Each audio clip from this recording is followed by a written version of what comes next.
안녕하세요. 갈대사연 극장입니다. 오늘의 사연 시작하겠습니다. 구독, 좋아요 잊지 마세요. 레디 액션. 어머님, 지금 맨손으로 어딜 만지시려고요? 당장 손 치우세요. 날카롭고 차가운 목소리가 거실의 공기를 찢었다. 부산에서 서울까지 꼬박 5시간을 설렘으로 달려온 박선자 여사의 손이 허공에서 그대로 굳어버렸다. 마치 시간이 멈춘 듯 했다. 선자 여사의 시선은 제 앞에 누워있는 작고 여린 생명체에게 고정되었다. 태어난 지 6개월.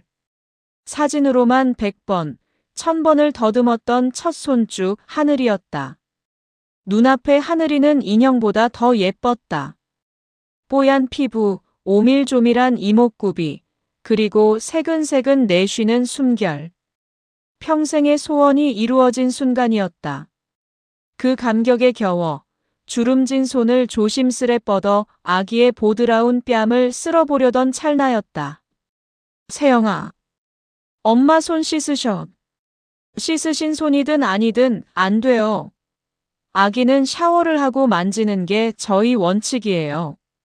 어머님, 아버님 옷에, 그리고 그냥 손에 세균이 얼마나 많은데요. 요즘 전염병이 얼마나 무서운데요. 며느리 오세영이었다.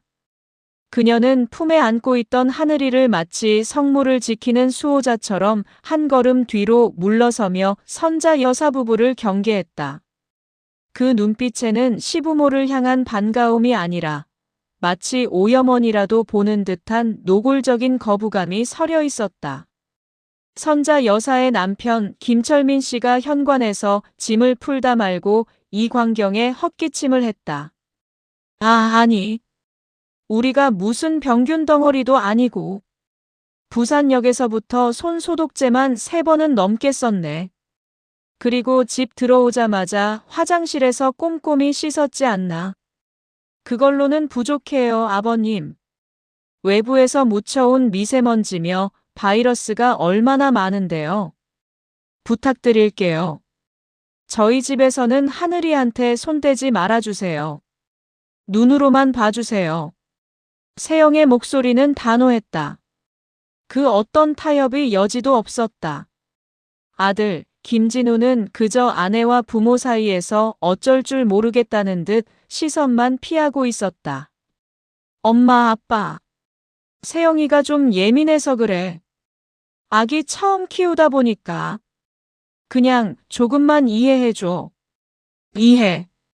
선자 여사는 그 이해라는 단어가 마치 무거운 쇠사슬처럼 느껴졌다. 6개월이었다.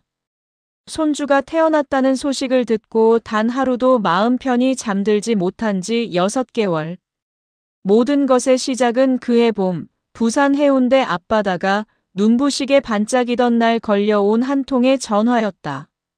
엄마, 저 아빠 됐어요. 수화기 너머로 들려오는 아들 진우의 목소리는 미묘하게 떨리고 있었다. 뭐라고? 진우야, 그게 무슨... 아기를 낳았단 말이니? 세상에. 선자 여사는 손에 들고 있던 무 조각을 싱크대에 떨어뜨렸다. 심장이 발끝까지 내려앉았다가 다시 머리끝까지 치솟는 기분이었다. 드디어 할머니가 되었다. 20년 넘게 외동아들 하나만 바라보고 살아온 세월에 대한 보상을 받는 듯 했다. 아들이야, 딸이야? 산모는? 우리 며느리는 괜찮고. 딸이에요. 세영이도 건강해요. 방금 서울 아산병원에서. 아이고, 잘했다, 잘했다. 내일 당장 올라갈게. KTX 첫 차로. 아, 엄마. 잠깐만. 그게. 진우의 목소리가 급격히 흐려졌다. 지금 조리원에 바로 들어가서. 면회가 안 돼요. 여긴 아무도 못 들어와요. 조리원? 그래, 요즘은 다 그렇지. 산후조리가 제일 중요하지, 암. 그럼 조리원에서 나오면? 집으로 가면 볼 수 있는 거지. 아, 그건 그때 가서 다시 연락할게요. 세영이가 지금 많이 힘들어해서 일단 끊을게요. 뚜뚜뚜. 전화는 그렇게 끊겼다. 선자 여사는 잠시 멍하니 수화기를 들고 서 있었다. 기쁨과 동시에 알 수 없는 서운함이 밀려왔다. 그때 가서 연락한다니. 마치 남의 집 소식을 전해 듣는 듯한 거리감이 느껴졌다. 하지만 이내 고개를 저었다. 아니다. 얼마나 경황이 없겠어. 첫 출산인데. 며느리가 얼마나 힘들었겠어. 내가 이해해야지. 그날 저녁 퇴근하고 돌아온 남편 철민 씨는 아예 동네방네 전화를 돌리며 잔치를 벌일 기세였다. 우리 진우가 아빠 됐다고. 내가 할아버지가 됐다고. 그것도 예쁜 공주님이라네. 두 사람은 그날 밤 거실에 마주 앉아 오랜만에 술잔을 기울였다. 철민 씨의 얼굴은 내내 웃음이 떠나질 않았다. 여보. 우리도 이제 할머니, 할아버지 소리 듣겠네. 신기하다. 그 녀석이 언제 커서 애 아빠가 다 됐을까? 그러게 말이에요. 아기 이름은 뭘로 지으려나? 뭘로 짓든 안 예쁠까? 당장이라도 서울로 쫓아가고 싶네. 가서 우리 며느리 미역국이라도 한솥 끓여주고 싶은데. 그러게요. 그래도 오지 말라는데 어떡해요. 요즘 젊은 사람들 방식은 우리랑 다르다잖아요. 괜히 갔다가 불편하게만 만들라. 선자 여사는 애써 서운함을 누르며 남편을 다독였다. 그래, 기다리자. 부를 때까지. 하지만 그 기다림은 생각보다 훨씬 길어졌다. 조리원에서 퇴소했다는 소식은 들었지만 집이 아직 정리가 안 돼서 아기가 밤낮이 바뀌어서 세영이가 산 후 우울감이 온 것 같아서 같은 이유들로 방문은 계속 미뤄졌다. 시간은 속절없이 흘러갔다. 부산의 벚꽃이 지고 여름의 뜨거운 햇살이 아스팔트를 달굴 때까지도 선자 여사는 손주를 만날 수 없었다. 진우가 가끔 보내주는 손주 하늘이의 사진이 유일한 위안이었다. 하지만 그마저도 며느리 세영의 눈치를 보는 듯 일주일에 한두 장이 전부였다. 사진 속의 하늘이는 하루가 다르게 커갔지만 선자 여사에게는 그저 만질 수 없는 그림의 떡이었다. 아니, 친할머니, 친할아버지가 손주 보러 가겠다는데 그걸 못 오게 막는 경우가 어디 있나. 벌써 100일도 지났어. 성미 급한 철민 씨가 몇 번이나 역정을 냈지만 선자 여사는 그때마다 남편을 말렸다. 여보, 참아요. 괜히 우리 때문에 애들 사이 안 좋아지면 어떡해요. 진우 성격 알잖아요. 중간에서 얼마나 힘들겠어요. 그냥 우리더러 오라고 할 때까지 기다려요. 선자 여사는 부산 시내의 백화점과 시장을 돌며 아기 옷과 장난감을 사 모으기 시작했다. 현관 옆 창고방에는 하늘이를 위한 선물 상자가 차곡차곡 쌓여갔다. 언젠가 이 선물들을 들고 환하게 웃으며 손주를 안아볼 날만을 꿈꿨다. 그렇게 애타는 6개월이 흘렀다. 가을바람이 제법 쌀쌀해진 어느 날 드디어 진우에게서 전화가 왔다. 엄마, 이번 주말에 하늘이 보러 올라오실래요? 세영이도 괜찮다고 해서. 그 말을 듣는 순간 선자 여사는 전화기를 붙들고 울 뻔했다. 가야지. 가고 말고. 당장 내일이라도 갈 수 있어. 아니, 주말에. 토요일 점심때쯤 맞춰서 오세요. 저희도 준비해야 하니까. 그래, 알았다. 알았어, 아들. 선자 여사와 철민 씨는 마치 소풍 가기 전날의 아이처럼 들떴다. 창고방에 쌓아두었던 선물들을 전부 꺼내고 혹여나 며느리가 서운할까 싶어 세영을 위한 화장품 세트와 철민 씨가 아끼던 고급 양주까지 챙겼다. 토요일 아침 두 사람은 새벽같이 일어나 부산역으로 향했다. 가장 깨끗한 옷으로 차려입고 철민 씨는 오늘 하루 담배도 피우지 않겠다고 다짐까지 했다. 손주에게 담배 냄새가 벨까 염려되어서였다. KTX가 서울을 향해 달리는 내내 선자 여사의 마음은 이미 저만치 앞서 달려가고 있었다. 우리 하늘이, 실물은 얼마나 더 예쁠까? 날 닮았을까? 아니면 진우 어릴 때 모습을 닮았을까? 가면 꼭 안아줘야지. 할머니가 이렇게 늦게 와서 미안하다고 사랑한다고 말해줘야지. 그 설렘이 절망으로 바뀌는 데는 그리 오랜 시간이 걸리지 않았다. 서울역에 내려 택시를 타고 송파구의 아들네 아파트에 도착했을 때 그 웅장하고 낯선 풍경에 잠시 위축되기도 했다.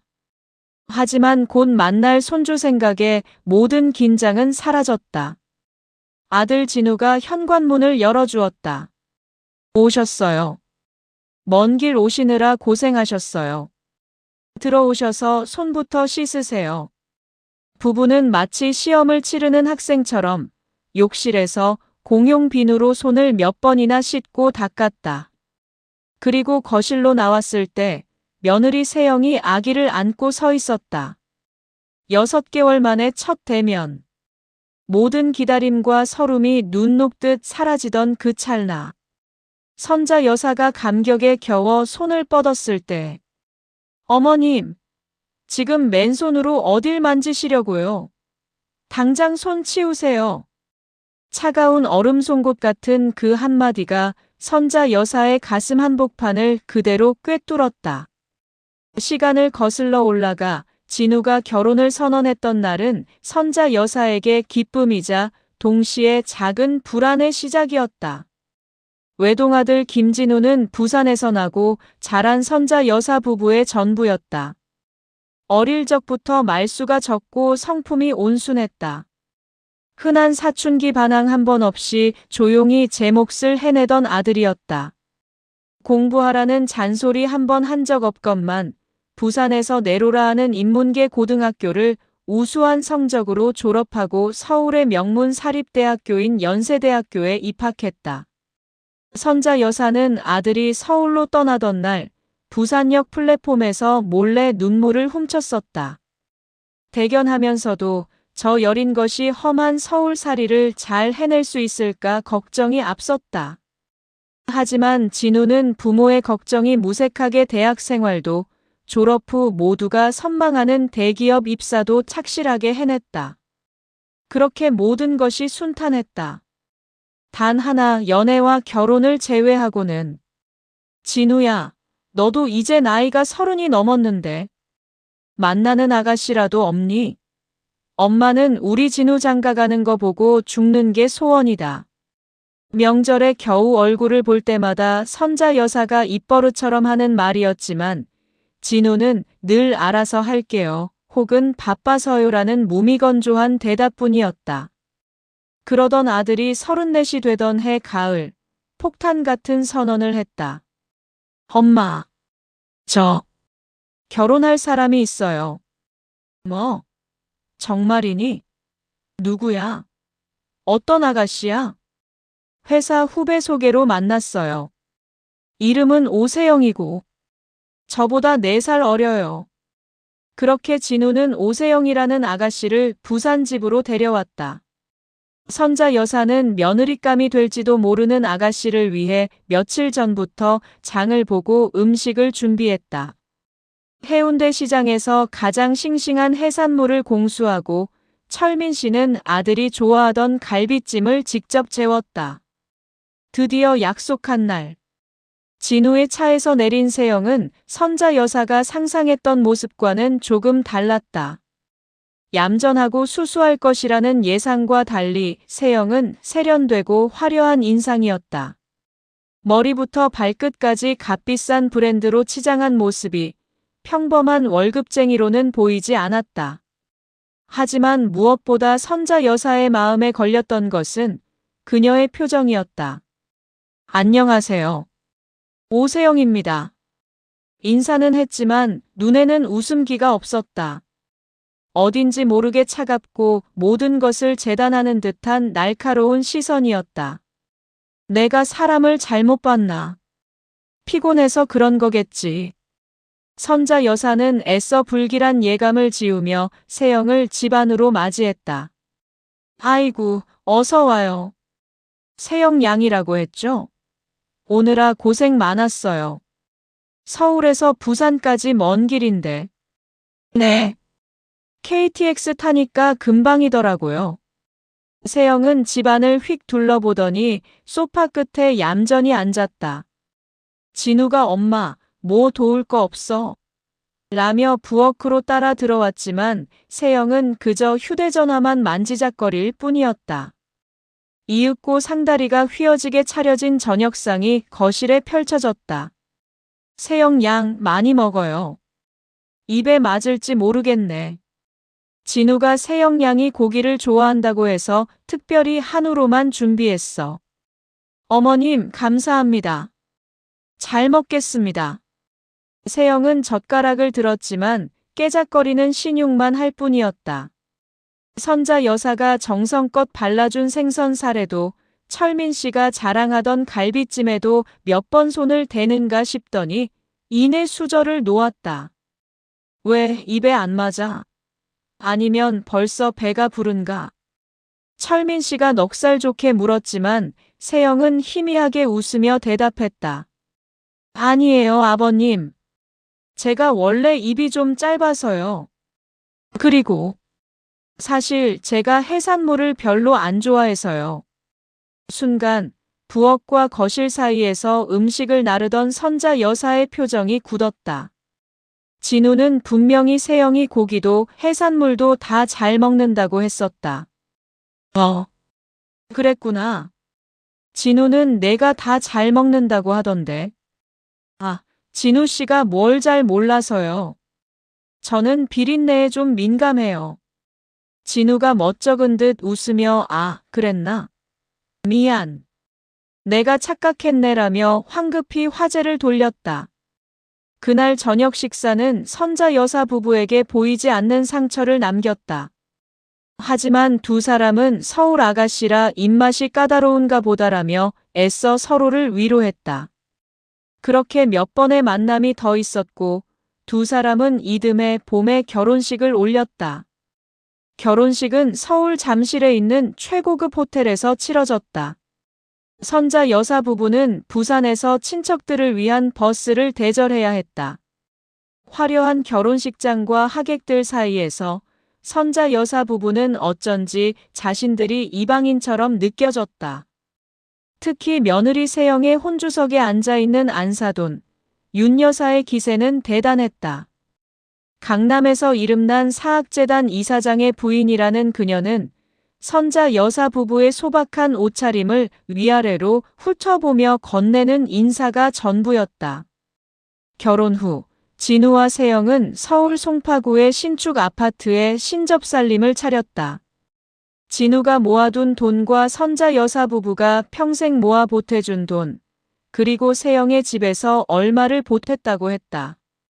아들이 결혼하고 맞이한 첫 명절. 선자 여사는 이제 진짜 며느리를 보는구나 하는 생각에 상견례 때의 서운함은 잊고 또 한 번 정성을 다했다. 여보, 며느리 온다는데 이번엔 걔가 좋아하는 걸로만 합시다. 괜히 해산물 했다가 또 입도 못 대면 어떡해요. 선자 여사는 진우에게 전화를 걸어 세영이 좋아하는 음식을 꼼꼼히 물었다. 진우는 엄마, 그냥 대충 해. 세영이 아무거나 잘 먹으라고 했지만 선자 여사는 그 말을 믿지 않았다. 명절 전날 부산 집에 도착한 아들 부부를 선자 여사는 버선발로 맞이했다. 아이고, 어서들 와라. 먼 길 오느라 힘들었지. 어머님, 안녕하세요. 이번에도 세영의 표정은 밝지 않았지만 선자 여사는 애써 웃었다. 세영아, 너는 아무것도 하지 말고 거실에 앉아서 쉬어. 넌 우리 집의 백년 손님이야. 진우야, 너는 와서 엄마 좀 돕고. 선자 여사는 며느리에게는 물 한 잔도 직접 떠다 마시지 못하게 했다. 모든 시중은 아들 진우와 남편 철민 씨가 들었다. 우리 아들도 처가에 가면 귀한 사위 대접받을 텐데 우리도 며느리를 귀하게 대접해야지. 선자 여사는 그것이 시어머니의 도리라고 생각했다. 며느리가 불편해할까봐 부엌일은 물론 설거지조차 아들 진우를 시켰다. 세영은 정말로 소파에 앉아 TV를 보거나 휴대전화만 들여다봤다. 선자 여사가 차려준 음식을 먹을 때만 잠시 식탁에 앉았다가 식사가 끝나면 다시 소파로 돌아갔다. 세영아, 과일 좀 먹어라. 엄마가 특별히 단 걸로 골라왔어. 네, 어머님. 이따가 먹을게요. 그 이따가는 끝내 오지 않았다. 명절이 끝나고 서울로 돌아가는 날, 선자 여사는 아들 부부의 차 트렁크에 바리바리 싼 반찬거리를 실어주었다. 세영아, 이거 너 좋아한다고 해서 만든 장조림이랑 밑반찬 몇 가지야. 입맛 없을 때 꺼내 먹어. 어머님, 감사합니다. 근데 저희 사실 집에서 밥 잘 안 해 먹는데. 세영의 말꼬리가 흐려졌지만 선자 여사는 못 들은 척 트렁크 문을 닫았다. 그래도 가끔 집밥 생각날 때 먹어. 가느라 고생해라. 서울 도착하면 전화하고. 차가 떠나고 텅 빈 집으로 돌아온 선자 여사는 긴 한숨을 내쉬었다. 여보, 우리 며느리 좀 어렵지 않아요? 원래 요즘 애들이 다 저래. 싹싹하고 그런 걸 바라면 안 돼. 그래도 우리 진우가 좋다는데 어떡해. 우리가 맞춰야지. 철민 씨는 대수롭지 않게 말했지만 선자 여사의 마음에는 차가운 돌멩이 하나가 내려앉는 기분이었다. 그렇게 아슬아슬한 관계가 이어지던 중 아들 부부가 결혼한 지 1년이 채 되지 않았을 무렵이었다.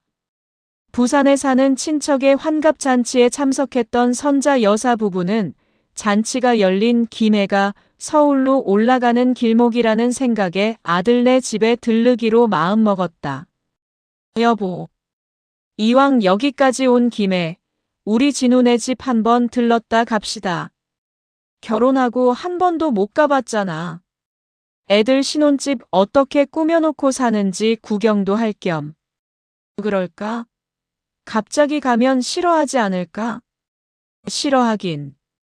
부모가 자식 집 가는데. 그래도 예의상 전화는 합시다. 선자 여사는 진우에게 전화를 걸었다. 아들, 엄마야. 실은 우리가 지금 김해인데 너희 집 근처로 가고 있거든. 잠깐 들러서 저녁이나 같이 먹을까 하는데 시간 괜찮아? 수화기 너머의 진우는 잠시 망설이는 듯 했다. 아, 엄마. 오늘? 갑자기. 나는 괜찮은데. 세영이가 어떨지 모르겠네. 잠깐만. 잠시 후 진우의 목소리가 다시 들려왔다. 엄마. 오세요. 오시는데. 세영이가 오늘 몸이 좀 안 좋다고 해서. 저녁은 밖에서 간단하게 먹는 게 나을 것 같아요. 집이 지금 좀 어수선해서. 그래? 알았다. 그럼 우리 터미널에 도착하면 다시 연락할게. 선자 여사는 전화를 끊고 철민 씨를 바라봤다. 여보, 며느리가 몸이 좀 안 좋대요. 저녁은 밖에서 먹자네요. 그래. 잘 됐네. 괜히 밥 차리라고 하면 그것도 부담이지. 그럼 우리 근처 마트에서 과일이라도 좀 사갑시다. 빈손으로 어떻게 가? 부부는 터미널 근처 마트에서 가장 크고 비싼 과일 바구니와 음료수 상자를 샀다. 양손에 무겁게 짐을 들고 택시를 타고 송파구의 아들네 아파트로 향했다. 송파구의 밤은 화려했다. 하늘을 찌르듯이 솟은 아파트들은 저마다 불빛을 뽐내며 거대한 성벽처럼 서 있었다. 선자 여사 부부가 탄 택시가 그 성벽 중 하나의 정문으로 들어섰다. 몇 동이랬지? 야, 아파트 좋네. 철민 씨가 감탄했지만 선자 여사는 왠지 모를 위압감에 마른 침을 삼켰다. 초인종을 누르자 인터폰 화면으로 며느리 세영의 얼굴이 나타났다. 누구세요? 세영아. 나다. 시어머니다. 아, 네. 들어오세요. 철컥 소리와 함께 현관문이 열렸다. 엘리베이터를 타고 올라가는 내내 선자 여사는 과일 바구니를 든 손에 힘을 주었다. 아들 네 집 현관문 앞에서 다시 초인종을 눌렀다. 잠시 후 문이 열리고 진우가 아닌 세영이 무표정한 얼굴로 서 있었다. 편안한 홈웨어 차림이었지만 어딘지 모르게 날이 서 있는 느낌이었다. 안녕하세요. 어서 오세요. 아이고 세영아. 오랜만이다. 몸은 좀 괜찮고? 네. 그냥 좀 피곤해서요. 선자 여사 부부는 무거운 짐을 들고 집 안으로 들어섰다. 신혼집답게 깔끔하고 세련된 인테리어가 눈에 들어왔지만 사람의 온기보다는 모델하우스 같은 차가움이 느껴졌다. 이건 오는 길에 과일 좀 샀어. 식탁에 둘게. 선자 여사가 무거운 바구니를 식탁 위에 내려놓았다. 그 순간 진우가 방에서 나왔다. 엄마, 아빠 오셨어요? 아이고, 이런 걸 뭘 사오셨어요? 아니다. 빈손으로 오기 뭐해서. 근데 너 회사에 급한 일 생겼다며? 어떻게 된 거야? 선자 여사는 진우에게 전화를 했을 때 진우가 갑자기 회사에 일이 생겨 잠깐 나가봐야 한다며 마중을 나오지 못하겠다고 했던 것을 기억했다. 아, 그거요. 다행히 금방 해결돼서 그냥 집에서 처리했어요. 진우의 대답은 어딘가 석연치 않았지만 선자 여사는 더 묻지 않았다. 아이고 덥다. 우리가 김해에서 바로 오느라 땀을 좀 흘렸네. 철민 씨가 웃옷을 벗으며 거실 소파에 털썩 주저앉았다. 선자 여사도 그 옆에 나란히 앉았다. 에어컨이 켜져 있었지만 어색한 공기 탓인지 열기가 가시지 않았다. 목이 탔다. 한여름에 무거운 짐을 들고 땀을 흘린 탓이었다. 선자 여사는 부엌 쪽을 흘끗 쳐다봤다. 며느리 세영은 부엌과 거실 사이, 기역자로 꺾인 소파의 측면, 시부모와 가장 먼 곳에 자리를 잡고 앉아 휴대전화만 내려다보고 있었다. 날이 참 덥네, 그죠? 선자 여사가 어색함을 깨기 위해 말을 걸었다. 아, 네. 그러네요. 세영은 화면에서 눈을 떼지 않은 채 건성으로 대답했다. 물이라도 한 잔 줬으면. 선자 여사는 속으로 생각했지만 차마 말이 떨어지지 않았다. 처음 방문한 며느리 집에서 물 달라고 하는 것이 꼭 심부름을 시키는 것 같았다. 그렇다고 부엌에 멋대로 들어가 냉장고를 여는 것은 더 큰 실례일 것 같았다. 남편 철민 씨도 마찬가지인지 연신 마른 입술을 다셨다. 고요한 거실에는 세영의 휴대전화에서 간헐적으로 들리는 카톡 알림음과 세영이 화면을 두드리는 손가락 소리만 울렸다. 선자 여사는 아들 진우의 눈치를 살폈다. 진우는 소파 팔걸이에 걸터앉아 부모와 아내 사이에서 안절부절 못하며 애꿎은 손톱만 물어뜯고 있었다. 성환아, 물 좀. 철민 씨가 참다 못해 아들을 부르려던 순간 세영이 먼저 입을 열었다. 저녁. 밖에서 드시기로 하셨죠? 지금 나가실까요? 제가 근처에 괜찮은 식당 예약해뒀는데. 마치 기다렸다는 듯한 목소리였다. 선자 여사와 철민 씨는 서로의 얼굴을 쳐다봤다. 집에 들어온 지 고작 10분도 채 지나지 않았다. 물 한 모금 마시지 못하고 엉덩이만 붙였다가 일어나는 꼴이었다. 그래. 그럴까? 며느래도 몸 안 좋다는데. 얼른 먹고 가는 게 낫겠지. 철민 씨가 애써 웃으며 자리에서 일어났다. 선자 여사도 가방을 챙겨 들었다. 그럼 잠깐만요. 옷만 갈아입고요. 세영이 방으로 들어가자 진우가 부모님께 다가와 작은 목소리로 속삭였다. 엄마, 아빠. 미안해. 세영이가 오늘 좀 예민해서 컨디션이 안 좋아서 그런 거니까 이해 좀 해줘. 선자 여사는 아들의 측은한 얼굴을 보며 아무 말도 할 수 없었다. 그저 고개를 끄덕일 뿐이었다. 그날 아들 부부가 예약했다는 식당은 아파트 상가에 있는 평범한 한정식집이었다. 식사하는 내내 세영은 거의 말을 하지 않았고 진우가 중간에서 분위기를 띄우려 애썼지만 대화는 겉돌았다. 식사를 마치고 나오자마자 세영은 저는 먼저 들어가 볼게요. 약 먹을 시간이라서라며 종종 걸음으로 아파트로 사라졌다. 엄마, 아빠. 오늘은 이만 가보셔야 할 것 같아요. 제가 택시 잡아드릴게요. 진우가 머리를 극적이며 말했다. 그래. 알았다. 너도 얼른 들어가 봐라. 며느리 잘 챙기고. 선자 여사 부부는 아들이 잡아준 택시를 타고 서울 고속버스 터미널로 향했다. 택시 안에서 두 사람은 한동안 아무 말도 하지 않았다. 창밖으로 서울의 화려한 야경이 스쳐 지나갔지만 선자 여사의 마음은 칠흑 같은 어둠 속에 잠겨 있었다. 여보. 한참 만에 철민 씨가 입을 열었다. 이제 어지간하면 진우네 집에는 가지 맙시다. 서로 기분만 상하고. 이게 뭔가 싶네. 아들 녀석 결혼하더니 아주 딴 사람이 됐어.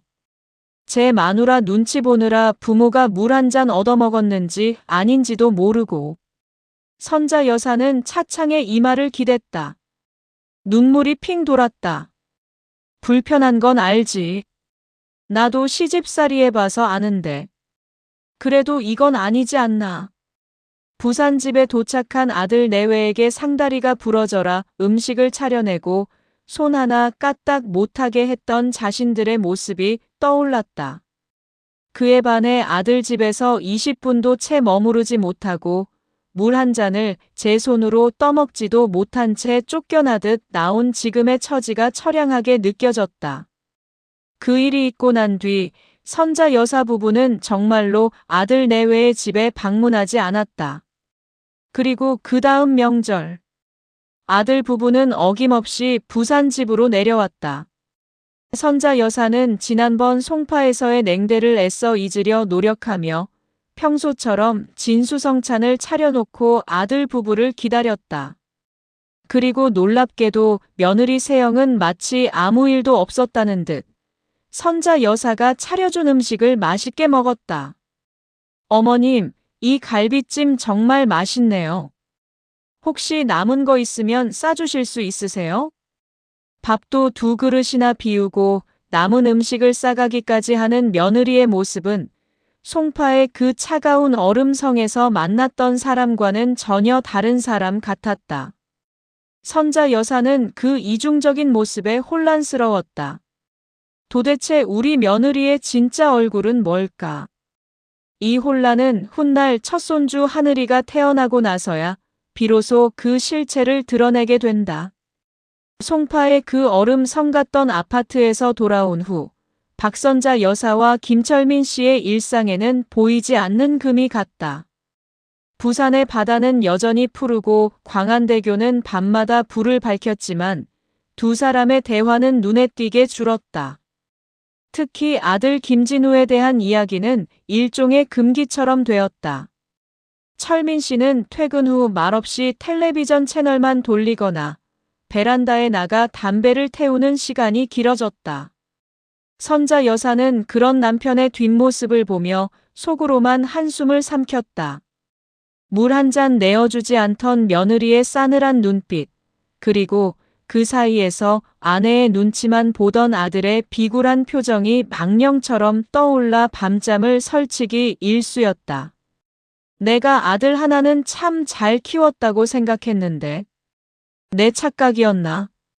평생을 바쳐 키운 아들이었지만 이제는 서울이라는 먼 도시에 사는 며느리의 남편일 뿐이라는 사실을 받아들여야 했다. 그러던 어느 겨울날 진우에게서 또다시 전화가 걸려왔다. 그날의 냉대 이후 거의 반년 만에 듣는 목소리였다. 선자 여사는 심장이 덜컥 내려앉는 것을 느끼며 조심스레 전화를 받았다. 엄마, 세영이가 임신했어요. 순간 선자 여사의 머릿속이 하얗게 비었다. 임신, 손주. 그토록 바라던 소식이었다. 지난 반년간 쌓였던 모든 서운함과 분노가 눈 녹듯 사라지는 기분이었다. 정말이니? 세상에. 아이고, 잘됐다. 축하한다, 아들아. 며느리는? 입덧은 안 하고. 몸은 괜찮대? 네. 아직 초기라 입덧을 좀 하네요. 그래서 진우의 목소리가 또다시 망설임으로 흐려졌다. 선자 여사는 불길한 예감을 느꼈다. 그래서 이번 설에는 저희 부산에 못 내려갈 것 같아요. 세영이가 입덧이 심해서 차 타는 것도 무리일 것 같다고. 아, 그래. 그래야지. 초기에는 조심해야지. 절대 무리하면 안 돼. 그럼 우리가 올라갈까? 엄마가 가서 며느리 먹고 싶다는 거라도 좀 해주고. 아니요, 엄마. 괜찮아요. 장모님이 와서 챙겨주고 계세요. 엄마까지 오시면 세영이가 더 불편해할 수도 있어요. 그냥 부산에서 푹 쉬세요. 제가 또 연락할게요. 장모님이 챙겨주고 있다. 그 말은 비수처럼 선자 여사의 가슴에 박혔다. 시어머니의 손길은 불편하고 친정어머니의 손길은 괜찮다는 뜻이었다. 전화가 끊기고 선자 여사는 거실에 우두커니 서 있었다.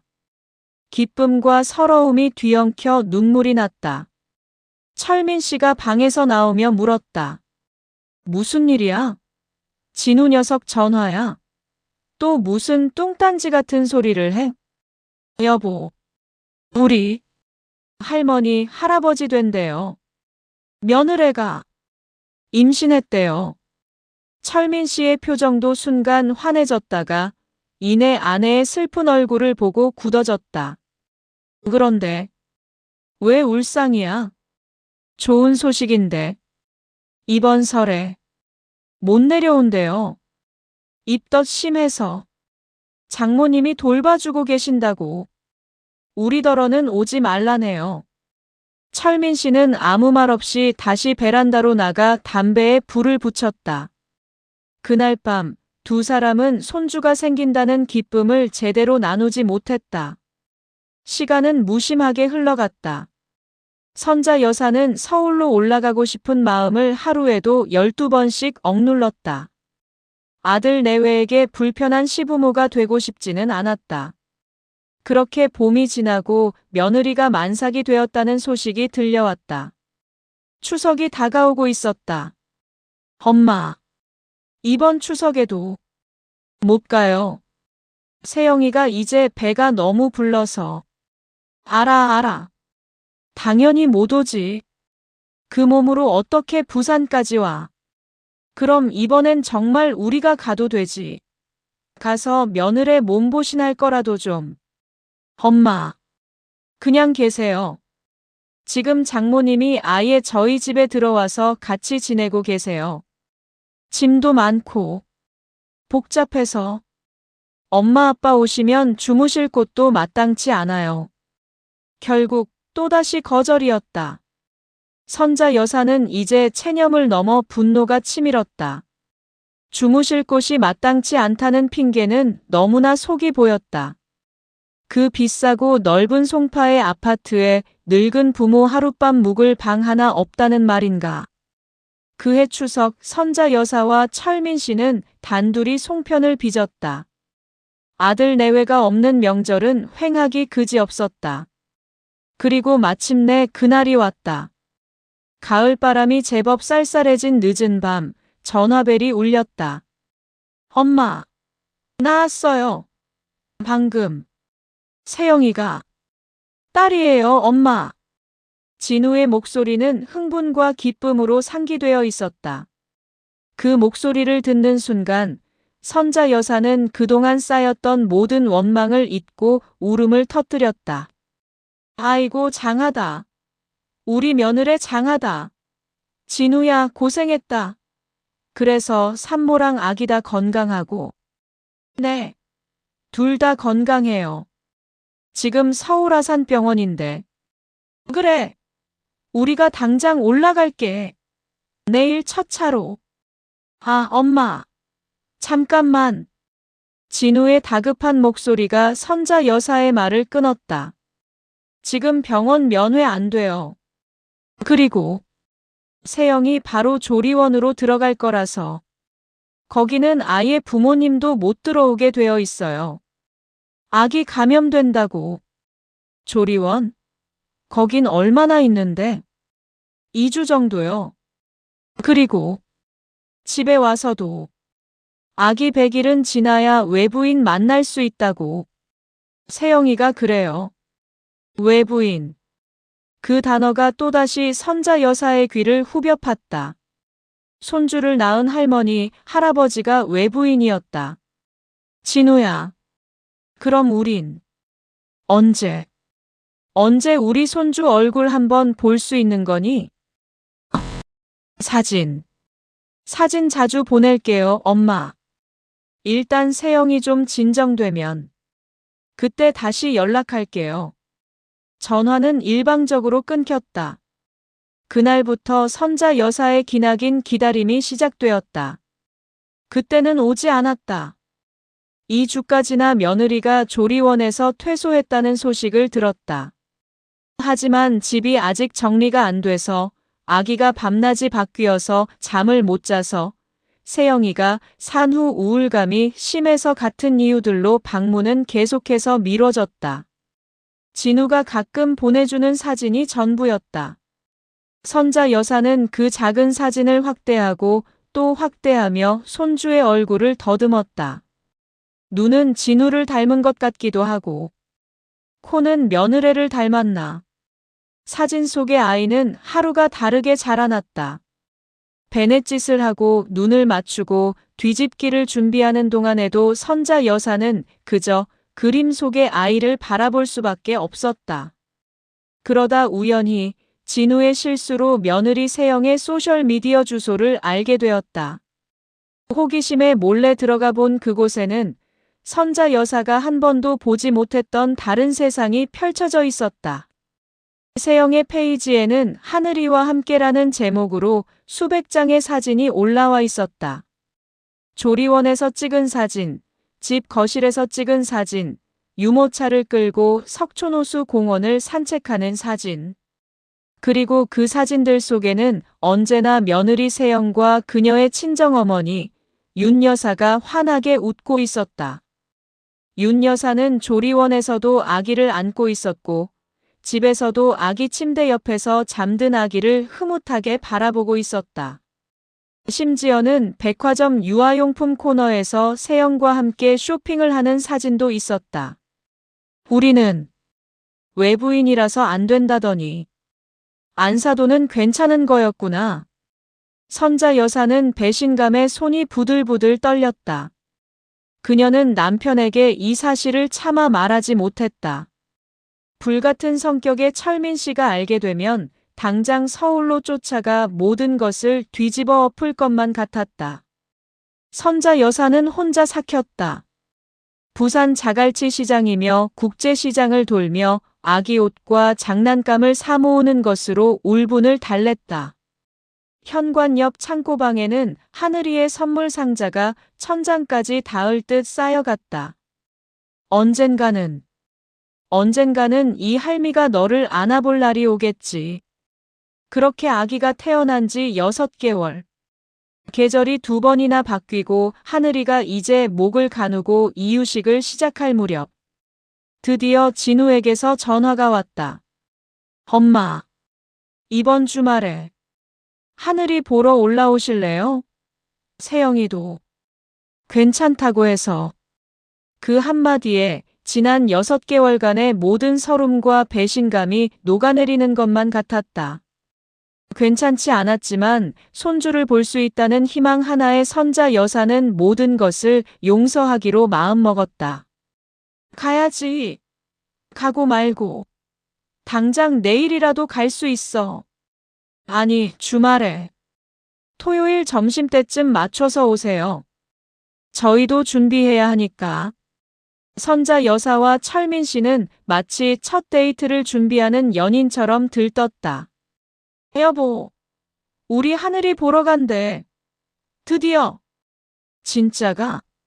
그 녀석이 드디어 허락을 했단 말인가? 철민 씨는 그날 하루 아예 담배를 입에 대지도 않았다. 손주에게 조금이라도 냄새가 벨까 봐서였다. 두 사람은 토요일 새벽 부산에서 가장 유명한 목욕탕에 가서 몸을 씻었다. 혹여나 며느리가 트집 잡을까 싶어 때를 밀고 또 밀었다. 가장 깨끗하고 좋은 옷을 꺼내 입고 손 소독제를 가방 한가득 챙겼다. 창고방에 쌓여있던 선물 상자 중 가장 큰 것들로만 골라 바리바리 짐을 쌌다. 부산역을 출발한 KTX가 서울을 향해 달리는 내내 선자 여사의 심장은 터질 것처럼 두근거렸다. 우리 하늘이. 실물은 얼마나 더 예쁠까? 날 보면 웃어줄까? 할머니라고 알아볼까?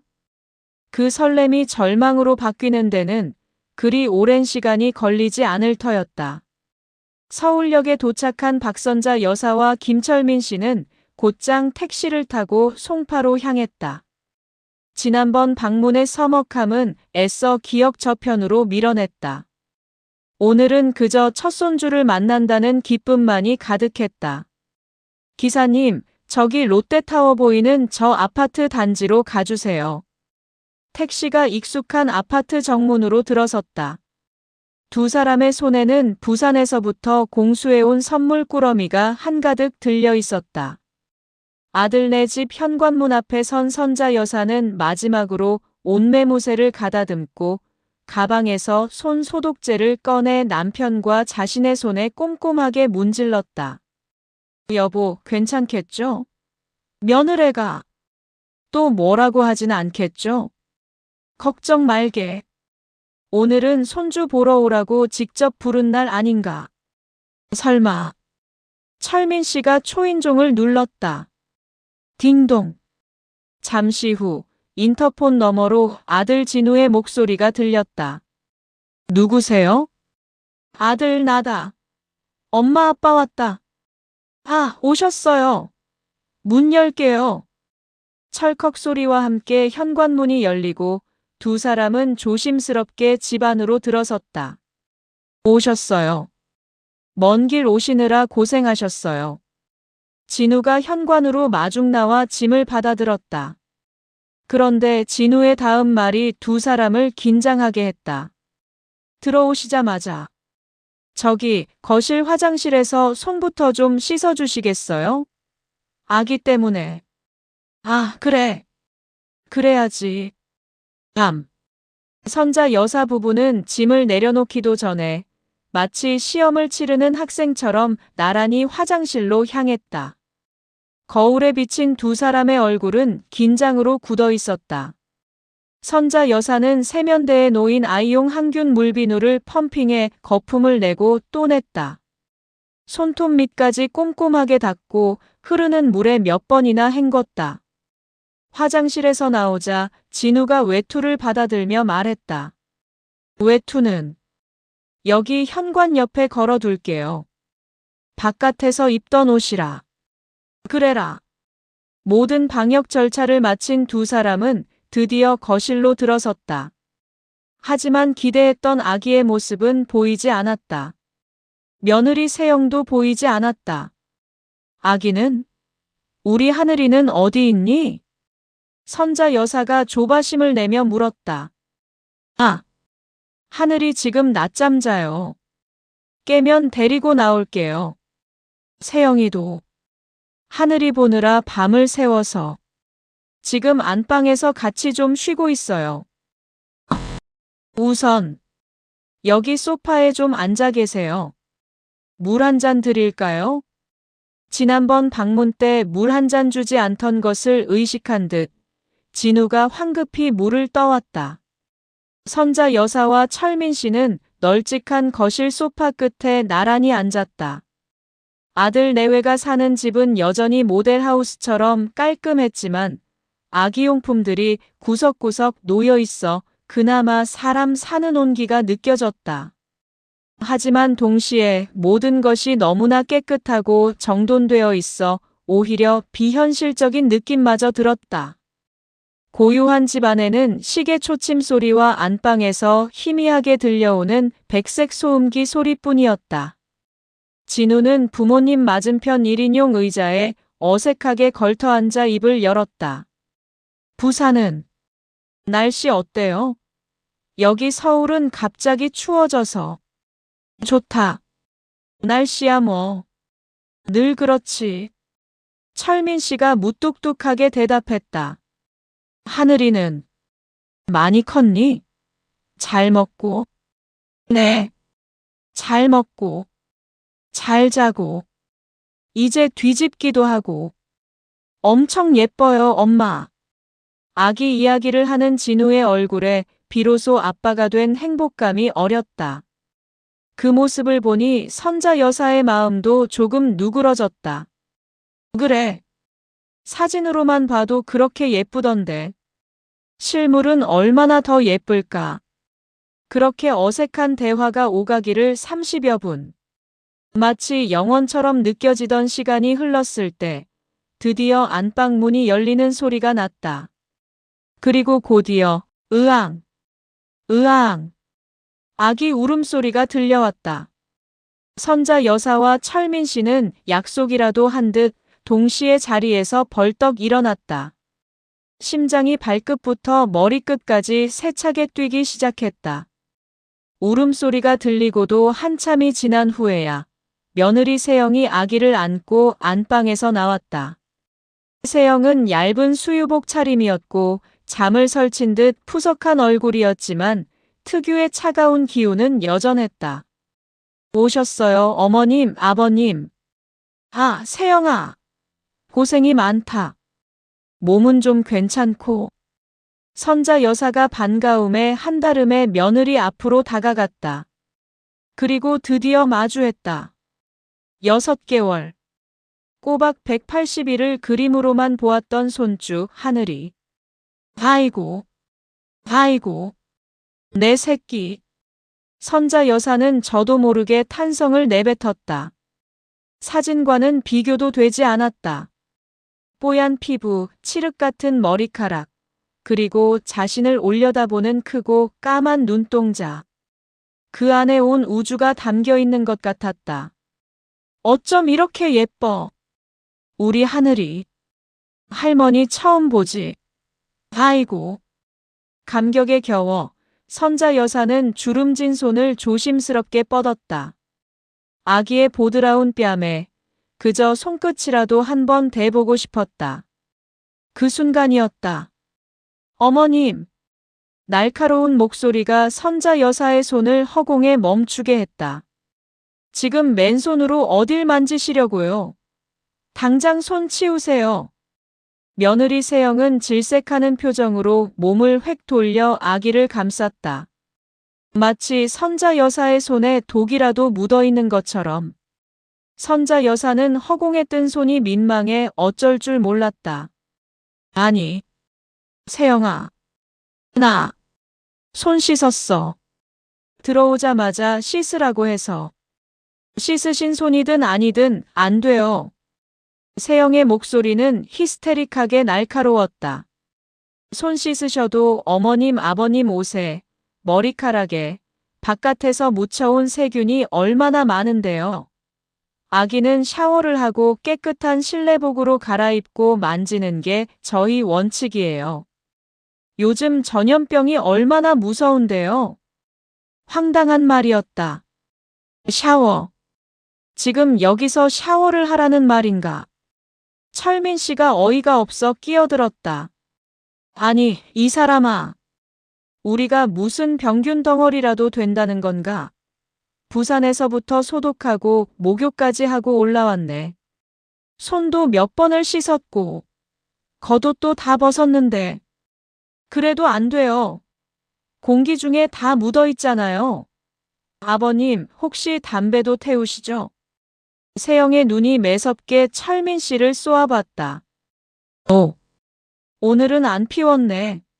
손주 본다고 아침부터 한 대도. 그래도 몸에 밴 니코틴은 어떡하실 거예요? 아기한테 얼마나 해로운데요? 죄송하지만 저희 집에서는 하늘이한테 손대지 말아주세요. 눈으로만 봐주세요. 단호한 선언이었다. 선자 여사는 망연자실했다. 진우를 쳐다봤다. 아들은 그저 고개를 숙인 채 아내와 부모 사이에서 시선만 피하고 있었다. 엄마, 아빠. 세영이가 좀 예민해서 그래. 아기 처음 키우다 보니까.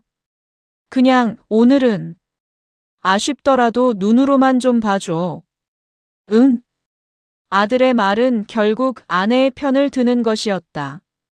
선자 여사와 철민 씨는 결국 한 걸음 뒤로 물러나 다시 소파에 주저앉았다. 눈앞에 불과 서너 걸음 거리에 손주가 있는데도 만질 수가 없었다. 며느리 세영은 아기를 안고 소파 반대편 끝에 앉아 마치 시부모로부터 아기를 보호하려는 듯 등을 돌리고 있었다. 숨이 막혔다. 이럴 거면 도대체 왜 오라고 한 것인가? 사진으로 보는 것과 지금 이 상황이 뭐가 다른가? 선자 여사는 모멸감에 눈물이 핑 돌았다. 철민 씨의 얼굴은 분노로 시뻘겋게 달아올라 있었다. 그렇게 숨막히는 침묵이 거실을 짓누르던 그때였다. B-, B-, B. 찰컥. 현관 도어락이 해제되는 소리가 들렸다. 집주인인 아들 내외가 모두 거실에 있는데 대체 누가 비밀번호를 누르고 들어오는 것인가? 선자 여사와 철민 씨가 놀라 현관을 쳐다봤다. 현관문이 벌컥 열리고 화사한 색상의 트렌치 코트를 입은 여자가 익숙하다는 듯이 들어섰다. 며느리 세영의 친정어머니, 안사돈 윤 여사였다. 그녀의 손에는 강남의 유명 백화점 쇼핑백이 여러 개 들려 있었다. 세영아, 엄마 왔다. 우리 하늘이 맘마 먹을 시간 다 됐. 어머. 윤 여사는 거실 소파에 돌처럼 굳어 앉아 있는 선자 여사 부부를 발견하고는 순간 당황한 표정을 지었다. 어머, 사돈 어른들. 와 계셨네요. 연락도 없이. 아니, 진서방이 연락도 안 줬나? 아, 안녕하세요, 사부인. 오랜만에 뵙습니다. 선자 여사가 어색하게 자리에서 일어나 인사를 건넸다. 철민 씨는 못마땅한 표정으로 고개만 까딱했다. 엄마, 왜 연락도 없이 왔어? 며느리 세영이 오히려 윤 여사를 타박했다. 아니, 내가 내 딸 집에 오는데 연락을 해야 하니? 주말이라 너 힘들까봐 반찬 좀 해왔지. 둘 다 전화도 안 받길래 그냥 왔어. 아, 어머님, 아버님 와 계셔서 확인을 못했네. 어쨌거나 오랜만에 뵙네요, 사돈. 아이고, 힘드셨겠어요. 부산에서 오시느라. 윤 여사는 상냥하게 인사를 건네며 들고 온 쇼핑백을 식탁에 내려놓았다. 그리고는 곧장 거실 화장실로 향했다. 물 흐르는 소리가 잠시 들리더니 그녀는 손에 묻은 물기를 자신의 트렌치 코트에 쓱쓱 닦으며 나왔다. 그리고 다음 순간 선자 여사와 철민 씨의 눈을 의심하게 하는 광경이 펼쳐졌다. 아이고, 우리 강아지. 할미 왔다. 할미 보고 싶었어. 윤 여사는 방금 전 선자 여사가 서 있던 그 자리로 망설임 없이 다가가 며느리 세영의 품에서 하늘이를 자연스럽게 안아들었다. 샤워도 실내복도 없었다. 방금 전까지 바깥을 활보하던 그 옷차림 그대로였다. 아이고 예뻐라. 쪽. 우리 공주님, 오늘따라 더 예쁘네. 윤 여사는 하늘이의 뽀얀 뺨에 입을 맞추고 머리에 얼굴을 부비며 진한 애정 표현을 쏟아냈다. 하늘이도 할머니가 익숙한 듯 방긋 웃으며 옹알이를 했다. 선자 여사는 그 모습을 보고 피가 거꾸로 솟는 것 같았다. 방금 전 자신은 병균 덩어리 취급을 받으며 손끝 하나 대지 못하게 하지 않았던가. 그런데 친정어머니는 방금 들어와 손만 대충 씻고는 아기를 마음대로 만지고 입까지 맞추고 있었다. 선자 여사의 몸이 분노로 부들부들 떨리기 시작했다. 그때 이 모든 광경을 지켜보던 철민 씨가 얼음장같이 차가운 목소리로 입을 열었다. 진우야. 내 아빠. 저건 뭐냐? 철민 씨의 턱끝이 윤 여사와 아기를 향해 있었다. 저건 왜 되는 거지? 저분은 샤워도 안 하시고 옷도 안 갈아입으셨는데. 담배보다 더 독한 향수 냄새가 여기까지 나는데 말이다. 모든 사람의 시선이 진우에게로 향했다. 진우는 식은땀을 흘리며 눈동자를 굴렸다. 아, 아빠. 그게. 그러니까. 진우가 우물쭈물하는 사이 며느리 세영이 끼어들었다. 어머님, 아버님. 그건 저희 엄마는 다르죠. 뭐가 다르다는 게냐? 철민 씨가 버럭 소리를 질렀다. 저희 엄마는 거의 매일 오셔서 하늘이 봐주시고. 그러니까. 진우가 아내의 말을 다급하게 가로채며 변명을 내놓았다. 장모님은 거의 같이 사시는 거나 마찬가지예요. 매일 목욕하고 하늘이 돌봐주시니까. 그러니까 일종의 양육자시고요. 진우는 필사적으로 단어를 골랐다. 엄마랑 아빠는 오랜만에 오셨잖아요. 그러니까 외부인이시죠. 아무래도 바깥에서 오신 외부인이니까 저희가 더 신경이 쓰여서. 외부인, 양육자와 외부인. 그 단어들이 거대한 망치가 되어 선자 여사의 머리를 내리쳤다. 아들을 낳아준 자신들은 외부인이고 방금 백화점에서 쇼핑하고 들어온 안사도는 양육자였다. 선자 여사는 더 이상 참을 수가 없었다. 온몸에 피가 식어버린 듯 차가운 분노가 밀려왔다. 그녀는 소파에서 천천히 일어섰다. 그래. 그랬구나. 우리는 외부인이었구나. 병균이나 옮길지 모르는 더러운 외부인. 아, 엄마. 그런 뜻이 아니라. 그랬네. 철민 씨도 자리에서 벌떡 일어났다. 그의 얼굴은 이제 붉은기를 넘어 하얗게 질려 있었다. 우리가 외부인이라서. 이 녀석아. 내 부모가 외부인이면 넌 대체 누구 자식이냐? 아버님, 진정하시고. 시끄럽소, 사부인. 철민 씨는 윤 여사의 말을 잘랐다. 윤 여사는 당황한 듯 하늘이를 안은 채 뒷걸음질 쳤다. 아들을 낳아줬더니 이제는 부모도 못 알아보는 놈이 되었구나. 그래, 내 마누라 말대로 우리는 병균 덩어리다. 우리 때문에 귀한 손주 병이라도 들면 큰일이지. 안 그런가, 세영아? 선자 여사가 차갑게 세영을 쏘아보며 말했다. 세영은 그 시선을 피하며 입술만 깨물었다. 여보, 갑시다. 더 이상 이 집에 있다가는 우리가 진짜 병이 들 것 같소. 이런 모욕을 당하고도 앉아있을 이유가 없어.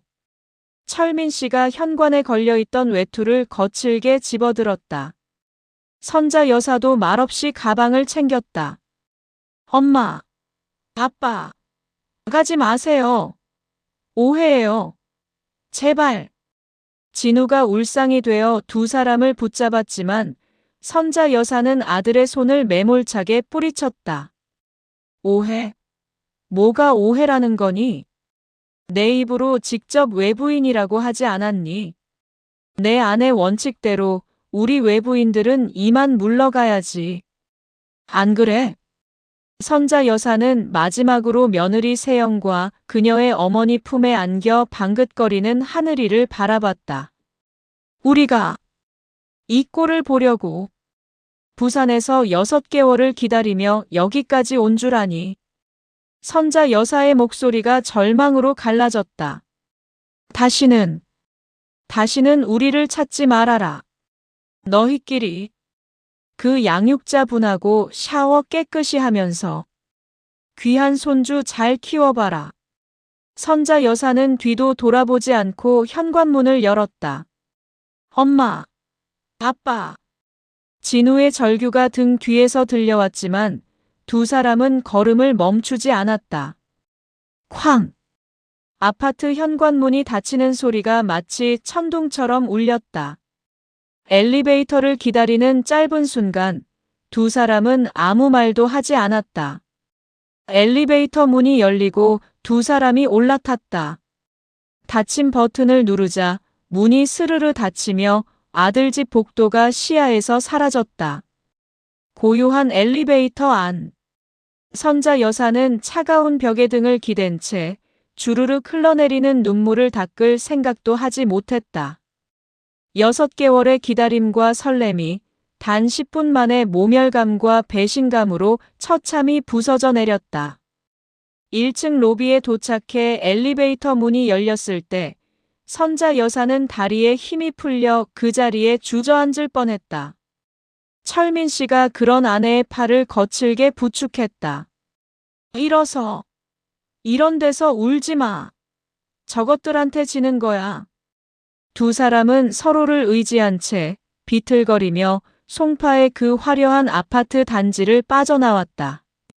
마치 지옥에서 탈출하는 사람들처럼. 쾅! 차가운 금속성의 소리와 함께 현관문이 닫혔다. 박선자 여사와 김철민 씨는 그 소리가 마치 자신들의 삶의 한 챕터가 끝나는 마지막 마침표처럼 들렸다. 아들 진우의 절박한 외침이 문 너머에서 희미하게 울렸지만 두 사람은 단 한 번도 뒤를 돌아보지 않았다. 엘리베이터가 1층에 도착하고 문이 열렸다. 선자 여사는 다리에 힘이 풀려 그 자리에 주저앉을 뻔했다. 아파트 로비의 차가운 대리석 바닥이 발밑에서부터 한기를 뿜어내는 듯했다. 방금 전까지 손주를 만난다는 설렘으로 뜨거웠던 피가 지금은 온몸에서 차갑게 식어버린 기분이었다. 일어서. 여보, 정신 차려. 이런 데서 쓰러지면 우리가 지는 거야. 철민 씨가 아내의 팔을 거칠게 잡아 끌었다. 그의 목소리는 분노로 떨리고 있었지만 그 손길만은 아내를 지탱하려는 필사적인 힘이 담겨 있었다. 두 사람은 서로에게 의지한 채 휘청거리며 그 거대하고 화려한 송파의 아파트 단지를 빠져나왔다. 로비를 지나는 동안 깔끔하게 차려입은 젊은 부부들이 유모차를 끌고 행복하게 웃으며 지나갔다. 그들의 웃음소리가 선자 여사의 귀에는 마치 자신들을 조롱하는 소리처럼 날카롭게 파고들었다. 아파트 정문을 나서자 차가운 가을바람이 두 사람의 뺨을 후려쳤다. 조금 전까지 따스하게 느껴졌던 햇살이 지금은 아무런 온기도 없이 그저 눈부시게 부서질 뿐이었다. 택시 잡읍시다. 선자 여사가 겨우 목소리를 쥐어짰다. 두 사람은 길가에 서서 하염없이 손을 흔들었다. 몇 대의 택시가 무심하게 스쳐 지나갔다. 마치 서울이라는 거대한 도시 전체가 외부인이 되어버린 늙은 부부를 거부하는 것만 같았다. 겨우 택시 한 대가 멈춰섰다. 어디로 모실까요? 서울역. 서울역으로 가주세요. 택시가 부드럽게 출발했다. 선자 여사는 차창에 이마를 기댔다. 눈물이 뺨을 타고 하염없이 흘러내렸다. 차창 밖으로 조금 전 빠져나온 그 웅장한 아파트 단지가, 그리고 그보다 더 높이 솟은 롯데타워가 거대한 괴물처럼 멀어져 갔다. 저 성벽 안에 피를 나눈 아들과 핏줄을 이은 손주가 있었다. 하지만 이제 그곳은 두 사람이 다시는 건널 수 없는 강 건너편의 땅이 되어버렸다. 철민 씨는 옆 좌석에서 주먹을 쥔 채 부들부들 떨고 있었다. 그는 입술을 깨물며 아무 말도 하지 않았다. 하지만 그의 억눌린 숨소리에서 아들에 대한 배신감과 며느리에 대한 증오, 그리고 무엇보다 그런 아들을 만든 자신에 대한 자책감이 뒤섞여 폭발 직전임을 알 수 있었다. 울지 마. 그까짓 것들 때문에. 울지 말라고. 철민 씨가 무뚝뚝하게 한마디 던졌지만 그 목소리 끝이 미세하게 갈라지고 있었다. 서울역에 도착했다. 수많은 인파가 저마다의 목적지를 향해 바쁘게 오가고 있었다. 선자 여사 부부의 손에는 부산에서부터 애지중지 들고 온 선물 꾸러미가 여전히 들려 있었다. 아기 옷, 장난감, 며느리를 위해 준비했던 화장품 세트. 이제는 아무짝에도 쓸모 없어진 자신들의 어리석은 기대를 증명하는 짐 덩어리일 뿐이었다. 여보, 이거. 선자 여사가 차마 발걸음을 떼지 못하고 꾸러미를 내려다봤다. 버릴까? 그냥 여기 버리고 갈까요? 아니. 철민 씨가 꾸러미를 거칠게 빼앗아 들었다. 버리긴 왜 버려? 이것도 다 우리 돈이야. 우리 피 같은 돈이라고. 가져가. 가져가서 불쏘시개를 하든 뭘 하든 우리 집에서 해. 저놈들한테 단돈 10원짜리 하나도 남겨줄 거 없어. 두 사람은 무거운 짐 덩어리를 끌고 부산행 KTX 플랫폼으로 향했다. 가장 빠른 시간에 표를 끊었다. 기차에 오르자 선자 여사는 창가 자리에, 철민 씨는 복도 자리에 앉았다. 기차가 천천히 서울역을 빠져나갔다. 한강의 잿빛 물결이 창밖으로 스쳐 지나갔다. 아침의 설렘을 안고 이 강을 건널 때와 지금 절망을 안고 이 강을 되돌아갈 때의 풍경은 너무나도 달랐다. 선자 여사는 더 이상 소리내어 울지도 못했다. 그저 눈물만 기계적으로 흘러내렸다. 외부인, 병균 덩어리, 샤워, 며느리의 그 싸늘한 목소리와 경멸 어린 눈빛, 그리고 자신들을 벌레 보듯 하던 안사돈 윤 여사의 표정이 머릿속에서 끊임없이 재생되었다. 무엇보다 가슴을 후벼 파는 것은 아들 진우의 모습이었다. 장모님은 양육자고, 엄마 아빠는 외부인. 자신의 입으로 자신을 낳아준 부모를 외부인이라 칭하던 아들의 목소리. 그 목소리가 선자 여사의 남은 생을 모두 갉아먹을 것만 같았다. 얼마나 지났을까? 기차가 대전역을 지날 무렵 선자 여사의 주머니에서 휴대전화가 진동했다. 화면에는 내 아들 진우라는 이름이 떠 있었다. 선자 여사는 그 이름을 멍하니 바라보았다. 받을 기력도 받고 싶은 마음도 없었다. 진동은 한참을 울리다 끊겼다. 그리고 곧바로 다시 울리기 시작했다. 옆에서 그 모습을 지켜보던 철민 씨가 아내의 손에서 휴대전화를 거칠게 낚아챘다. 여보, 주지 마. 받지 마. 선자 여사가 말릴 틈도 없이 철민 씨는 통화 버튼을 눌렀다. 그리고 스피커폰 버튼을 눌러버렸다. 아빠, 아빠, 제발, 제발 전화 끊지 말고. 진우의 다급하고 울먹이는 목소리가 KTX 객실의 정적을 깨고 울려 퍼졌다. 주위 승객 몇몇이 힐끗 쳐다봤다. 아빠, 엄마, 미안해. 내가 정말. 세영이도 지금. 이놈. 철민 씨가 낮고 위협적인 목소리로 진우의 말을 끊었다. 이 버러지만도 못한 놈. 내가 감히 아빠 소리를 해? 내 애비 애미는 서울에 두고 왔잖아. 그 잘난 내 장모님이 내 새 애미고. 아빠, 제발. 그런 게 아니라. 오해야.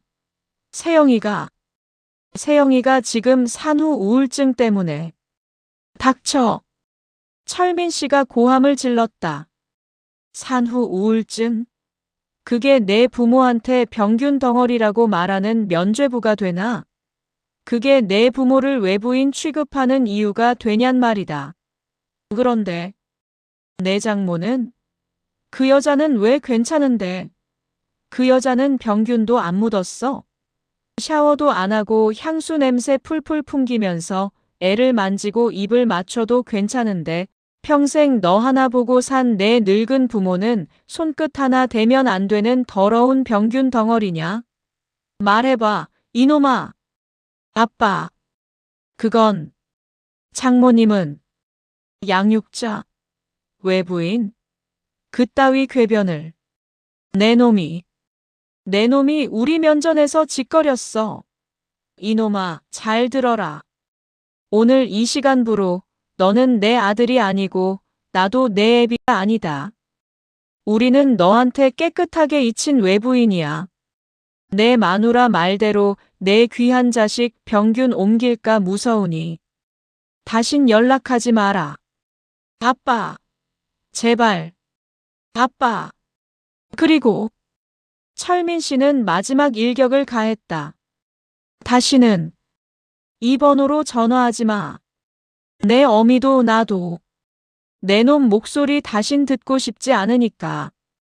정이 할 말이 있거든. 내 놈이 직접 부산으로 와. 와서 이 애미 애비 앞에 무릎 꿇고 빌어.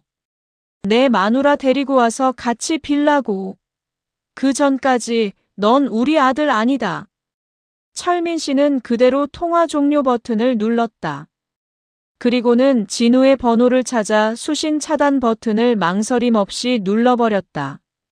기차 안은 다시 정적이 찾아왔다. 선자 여사는 창밖으로 고개를 돌린 채 어깨를 들썩이며 소리 죽여 울었다. 남편의 분노가, 아들의 변명이, 그리고 자신들의 처참한 현실이 감당할 수 없는 무게로 짓눌러왔다. 기차가 부산역에 도착했을 때는 이미 해가 저물어 도시가 어둠에 잠겨 있었다. 아침에 떠날 때와는 완전히 다른 낯선 도시처럼 느껴졌다. 택시를 타고 해운대 집으로 돌아오는 길, 광안대교의 화려한 불빛이 눈에 들어왔지만 그 어떤 감흥도 없었다. 다 왔습니다. 집이었다. 아침에 설렘을 안고 나섰던 바로 그 집. 현관문을 열고 들어서자 냉랭한 공기가 두 사람을 맞았다. 선자 여사는 현관에 주저앉아 신발도 벗지 못한 채 통곡하기 시작했다. 철민 씨는 말없이 서울에서 가져온 짐 꾸러미를 들고 현관 옆 창고방으로 향했다. 그 방에는 지난 6개월간, 그리고 그 이전부터 사모았던 손주 하늘이의 물건들이 상자째 쌓여 있었다. 베넷 저고리, 딸랑이, 아기 이불, 그리고 오늘 전해주지 못한 선물들까지. 철민 씨는 선물 꾸러미를 그 상자들 위로 거칠게 던져버렸다. 다 쓸데없는 짓이었어. 그날 밤 선자 여사 부부의 집에는 불이 켜지지 않았다.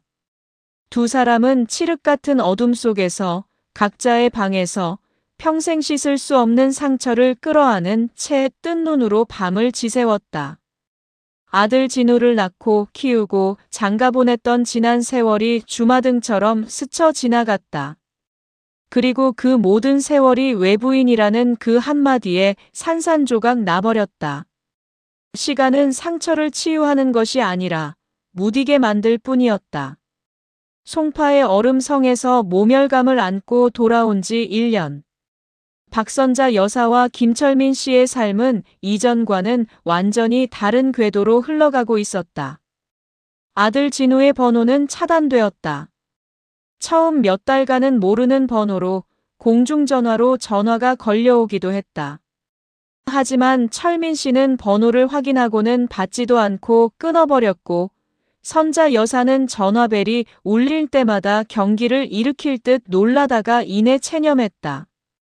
진우가 보낸 장문의 문자 메시지들은 차단 목록에 쌓여갔지만 두 사람은 단 하나도 읽지 않았다. 미안해, 오해야, 세영이도 후회해, 하늘이 보고 싶지 않아? 그런 글자들이 두 사람의 상처를 헤집을까 두려웠다. 첫 번째 명절이 찾아왔다. 설이었다. 선자 여사는 수십 년간 해왔던 습관처럼 새벽부터 일어나 제수용품을 다듬기 시작했다. 멍하니 시금치를 다듬는 아내의 뒷모습을 보던 철민 씨가 나직이 입을 열었다. 뭐 하는 거요? 명절이니까. 그래도 차례는 지내야지. 누구랑? 이제 우리 둘뿐인데. 그놈. 안 와. 아니, 못 오지. 우리가 오지 말라고 했으니까. 철민 씨는 선자 여사의 손에서 시금치 단을 빼앗아 내려놓았다. 하지마. 이번 설부터 아무것도 하지 맙시다. 우리도 이제 쉽시다. 누구를 위해서 그 고생을 해. 어차피 먹으러 올 자식도 없는데. 그의 말에 선자 여사는 결국 칼을 내려놓고 부엌 바닥에 주저앉아 울었다. 수십 년간 아들을 위해, 가족을 위해 바쳐온 명절이었다. 그러나 이제 그 명절의 주인은 사라졌다. 그날 두 사람은 쌀밥에 김치 하나만 놓고 마주 앉아 침묵 속에 식사를 했다. 시간은 그렇게 흘러갔다. 부산에는 벚꽃이 피고 뜨거운 여름이 지나고 다시 가을이 왔다. 손주 하늘이의 첫 돌이 다가오고 있었다. 선자 여사는 그 사실을 애써 외면하려 했다. 하지만 자꾸만 눈길이 가는 것은 국제시장 골목의 아기 한복 가게였다. 곱게 수놓아진 색동저고리와 돌띠가 그녀의 발목을 붙잡았다. 그래도 돌인데, 첫 생일인데. 결국 선자 여사는 가장 비싸고 예쁜 한복 한 벌을 샀다. 그리고는 몰래 창고방에 들어갔다. 그곳은 1년 전 그날 이후 시간이 멈춘 곳이었다. 서울에 가져갔다가 그대로 다시 들고 온 선물 꾸러미와 그동안 사모았던 아기용품들이 먼지를 뒤집어 쓴 채 쌓여 있었다. 선자 여사는 새로 산 돌 한복을 그 상자들 맨 위에 올려놓았다. 하늘아, 할미가 우리 강아지 첫 생일 축하한다. 먼지 쌓인 상자들을 어루만지며 선자 여사는 소리 없이 눈물을 삼켰다. 그녀는 단 한 번도 안아보지 못한 손주의 얼굴을 상상했다. 지금쯤 아장아장 걸음마를 하고 있을까? 엄마, 아빠 소리는 할까? 혹시 할미라는 말도 배웠을까? 하지만 그 모든 상상은 부질없었다. 선자 여사는 이 공허함을 견디기 위해 새로운 일과를 만들었다. 해운대 구청에서 하는 노래교실에 등록했다. 처음에는 어색했지만 비슷한 연배의 여자들과 어울려 목청껏 노래를 부르고 나면 잠시나마 고통이 잊히는 듯 했다. 철민 씨는 퇴직 준비를 하며 등산에 몰두했다. 주말마다 배낭을 메고 금정산이며 장산을 올랐다. 그는 산 정상에서 부산 앞바다를 내려다보며 아들 녀석이 있는 저 먼 서울 쪽을 향해 담배 연기만 길게 내뿜곤 했다. 두 사람은 서로의 상처를 건드리지 않으려 애썼다. 아들의 아자도 꺼내지 않았다. 그들은 마치 아들이 처음부터 없었던 사람들처럼 혹은 아들을 사고로 잃은 사람들처럼 행동했다. 그러던 어느 날 노래교실을 마치고 돌아오던 선자 여사는 동네에서 우연히 옛 이웃을 만났다. 어머, 선자 씨. 오랜만이야. 요즘 얼굴 보기 왜 이렇게 힘들어? 아, 네. 그냥 좀 바빴어요.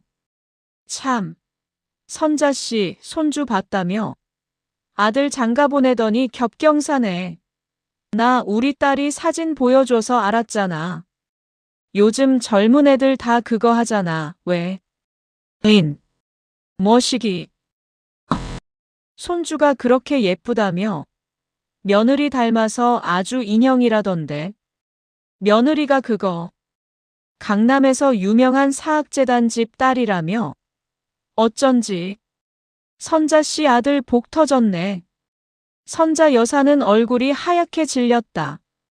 며느리 세영이 소셜미디어에 자신의 행복을 전시하고 있다는 사실을, 그리고 그 행복 속에 자신들 시부모는 철저히 배제되어 있다는 사실을 다시금 확인한 셈이었다. 아, 네. 예쁘죠. 그럼요. 선자 여사는 황급히 자리를 피했다. 집으로 돌아오는 내내 심장이 차갑게 식어내렸다. 아들 복 터졌다는 그 말이 세상에서 가장 잔인한 조롱처럼 들렸다. 그날 저녁 선자 여사는 남편에게 처음으로 속내를 털어놓았다. 여보, 우리 이렇게 살아도 되는 걸까요? 무슨 소리야? 그냥 다 잊고 우리끼리 행복하게 살면 되는 걸까요? 오늘 우리 하늘이 소식 들었어요. 며느리가 인터넷에 사진도 올리고 잘 지낸대요. 철민 씨는 술잔을 거칠게 내려놓았다. 잘 지내야지. 지 부모 가슴에 대못을 박았는데 저라도 잘 지내야지. 그 소식 다신 듣지도 말고 전하지도 마. 그래도 여보, 그래도 하늘이는 걔는 무슨 죄가 있어요. 우리 손주잖아요. 핏줄인데 이렇게 영영 얼굴도 모르고. 핏줄? 철민 씨가 싸늘하게 웃었다. 그 핏줄의 애미애비가 우리를 외부인 취급했소. 부모도 못 알아보는 놈이 지 자식이라고 우리한테 조르르 달려와 안겨줄 것 같아. 꿈깨. 우린 그냥 버려진 거야. 그놈한테도 그놈 마누라한테도. 철민 씨의 단호한 말에 선자 여사는 더 이상 아무 말도 할 수 없었다. 시간은 또 흘러 두 번째 겨울이 찾아오고 있었다.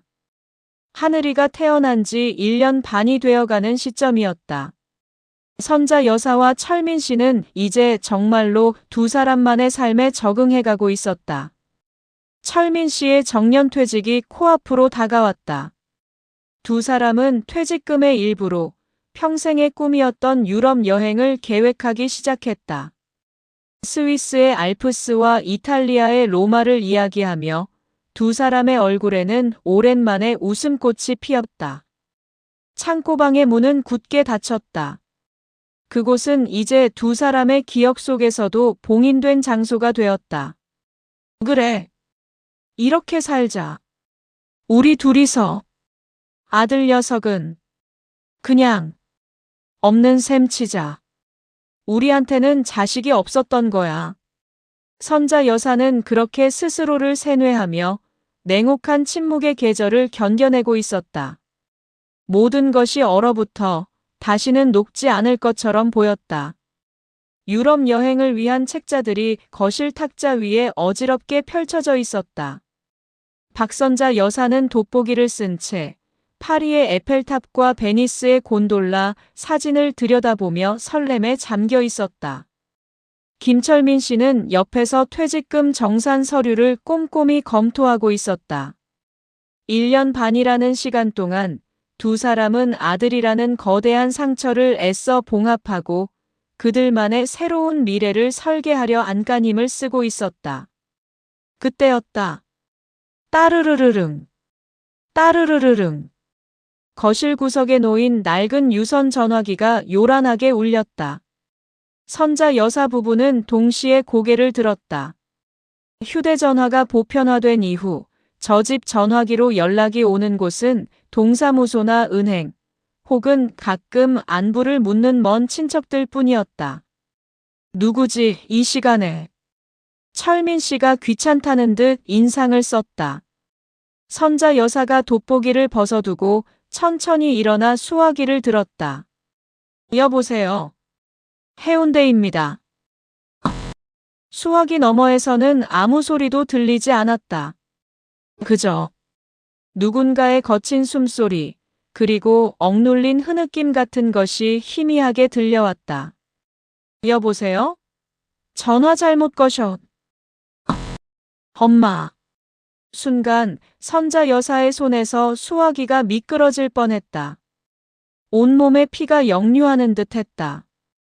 얼어붙었던 심장이 바닥까지 떨어졌다가 다시 머리끝까지 치솟았다.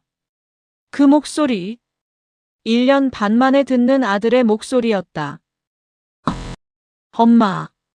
저 진우예요. 목소리는 처참하게 갈라져 있었고 금방이라도 무너질 듯 절박했다. 선자 여사는 숨이 막혀 아무 대답도 할 수 없었다. 그녀의 표정이 하얗게 질리는 것을 본 철민 씨가 벌떡 일어나 아내의 곁으로 다가왔다. 누구야? 누구냐고. 철민 씨가 소리치며 수화기를 빼앗으려 했다. 선자 여사는 자신도 모르게 손을 들어 남편을 막았다. 그리고 떨리는 목소리로 겨우 한마디를 내뱉었다. 내가 여길 어떻게. 차단당한 휴대전화가 아니라 잊힌 줄 알았던 집 전화번호로 연락이 온 것이었다. 엄마, 제발 끊지 마세요. 한 번만 제 얘기 좀 들어주세요. 엄마. 흑. 수화기 너머로 장성한 아들의 울음소리가 터져나왔다. 그 처절한 울음에 선자 여사의 봉인되었던 모성애가 속절없이 흔들리기 시작했다. 철민 씨가 아내의 손에서 수화기를 낚아채듯 빼앗아 들었다. 이놈, 내가 기어이. 이 전화번호는 또 어떻게 알았어? 당장 끊지 못해. 아빠, 죄송해요. 제가 죽을 죄를 졌어요. 아빠, 제발 한 번만. 시끄럽다. 내 놈 목소리 듣기 싫다고 했을 텐데. 내 애비 애미는 죽었어. 다신. 엄마. 도와주세요. 엄마. 진우는 철민 씨의 말을 무시하고 오직 선자 여사만을 애타게 불렀다. 엄마. 저 좀 살려주세요. 네. 엄마. 흑. 하늘이가. 우리 하늘이가. 하늘이. 그 이름에 선자 여사의 눈빛이 세차게 흔들렸다. 철민 씨도 순간 말을 잃었다. 하늘이가 왜? 우리 손주. 아니, 걔가 왜? 선자 여사가 수화기에 대고 절규하듯 소리쳤다. 진우의 울음 섞인 이야기가 마치 터진 둑에서 쏟아지는 흙탕물처럼 수화기를 타고 흘러나왔다. 이야기는 충격적이었다. 며느리 세영은 하늘이를 낳고 얼마 지나지 않아 복직을 했다고 했다.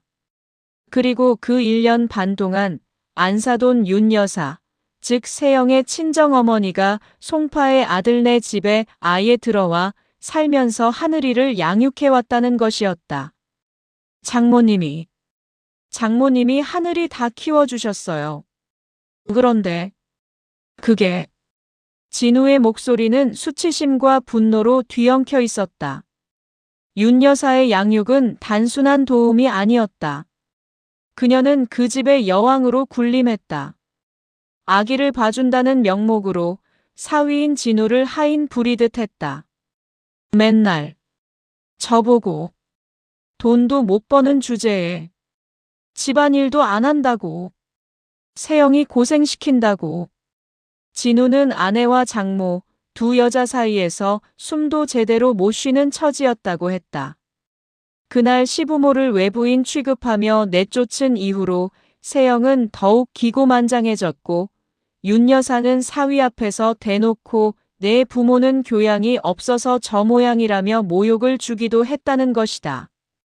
그 모든 것을 진우는 아기와 아내 때문에, 그리고 처가의 도움을 받아야 하는 자신의 처지 때문에 벙어리처럼 참아왔다고 했다.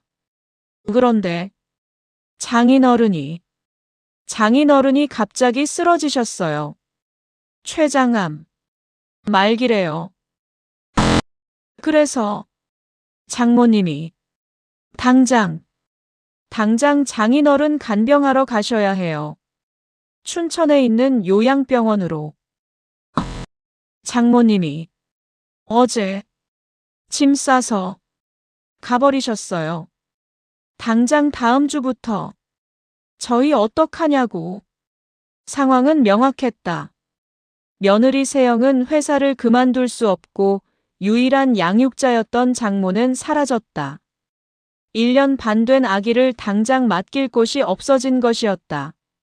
세영이는 절대 어린이집은 못 보낸다고. 애기 병균 옮는다고. 난리고. 자기는 절대 회사 그만 못 둔다고. 그래서 엄마. 진우의 목소리가 이제는 애걸복걸, 비굴하게까지 들렸다. 엄마가 좀 올라와 주시면 안 돼요? 네. 엄마가 하늘이 할머니잖아요. 친할머니잖아요. 제발 저희 좀 도와주세요. 딱 1년만. 아니, 하늘이 어린이집 갈 수 있을 때까지만이라도. 제발. 고요한 정적이 흘렀다. 선자 여사는 수화기를 든 채 텅 빈 거실 벽을 바라보았다. 친할머니. 1년 반 전 자신들을 병균 덩어리 외부인 취급하며 손끝 하나 못 대게 하던 그들이었다. 그런데 이제 와서 친할머니라니. 옆에 서 있던 철민 씨가 기가 막힌다는 듯 헛웃음을 터뜨렸다. 이놈아, 내 놈이 지금 제정신이냐? 뭐? 내 어미더러. 서울로 올라오라고? 내 집에 들어가서 내 놈 마누라 종노릇하면서 애를 보라고? 이 후레자식만도 못한 놈아. 아빠, 제가 다 잘할게요. 제가 엄마한테 정말 평생 됐어. 그때 선자 여사가 얼음처럼 차가운 목소리로 진우의 말을 끊었다. 진우야. 네, 엄마. 말씀하세요. 진우의 목소리에 희망이 어렸다. 선자 여사는 천천히 그리고 또박또박 말했다. 나 무서워서 못 가겠다. 네. 뭐가 무서우세요, 엄마? 제가 다. 내 마누라가 무섭고, 내 장모가 무섭고, 그리고 내가 무섭다. 이놈아. 그리고 내가 어떻게 내 집에 가니? 선자 여사의 목소리에 냉소가 어렸다. 나 외부인이잖아. 샤워도 안 하고 옷에 세균도 많은 더러운 외부인인데 내가 어떻게 내 귀한 딸을 만지니? 안 그러니? 엄마, 제발. 그건 정말. 바이러스라도 옮기면 어떡하려고. 너희 원칙대로. 샤워하고 만져야 하는데. 나는 그냥 병균 덩어리일 뿐인데. 선자 여사는 1년 반 동안 가슴속에 응어리져 있던 그 말들을 얼음 송곳처럼 날카롭게 다듬어 아들의 심장에 그대로 박아 넣었다. 엄마, 잘못했어요. 제가 다 찾아봐. 너희 엄마 말고 다른 양육자 찾아봐. 돈을 주든 뭘 하든 알아서 해. 내 마누라랑 둘이서. 선가 여사는 말을 마쳤다. 내 할머니, 할아버지는 유럽 여행 가야 해서 바쁘다. 다신 이 전화로도 전화하지 마라. 그리고 선자 여사는 1년 반 전 아들이 그랬던 것처럼 미련 없이 수화기를 내려놓았다.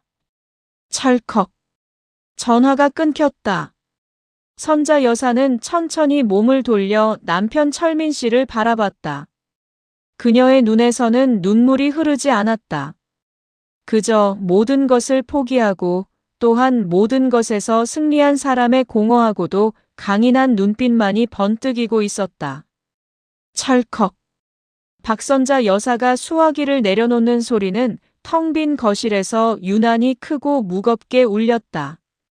칠흑 같은 바다에 돌멩이 하나가 떨어진 듯 소리는 짧았지만 그 파장은 길었다.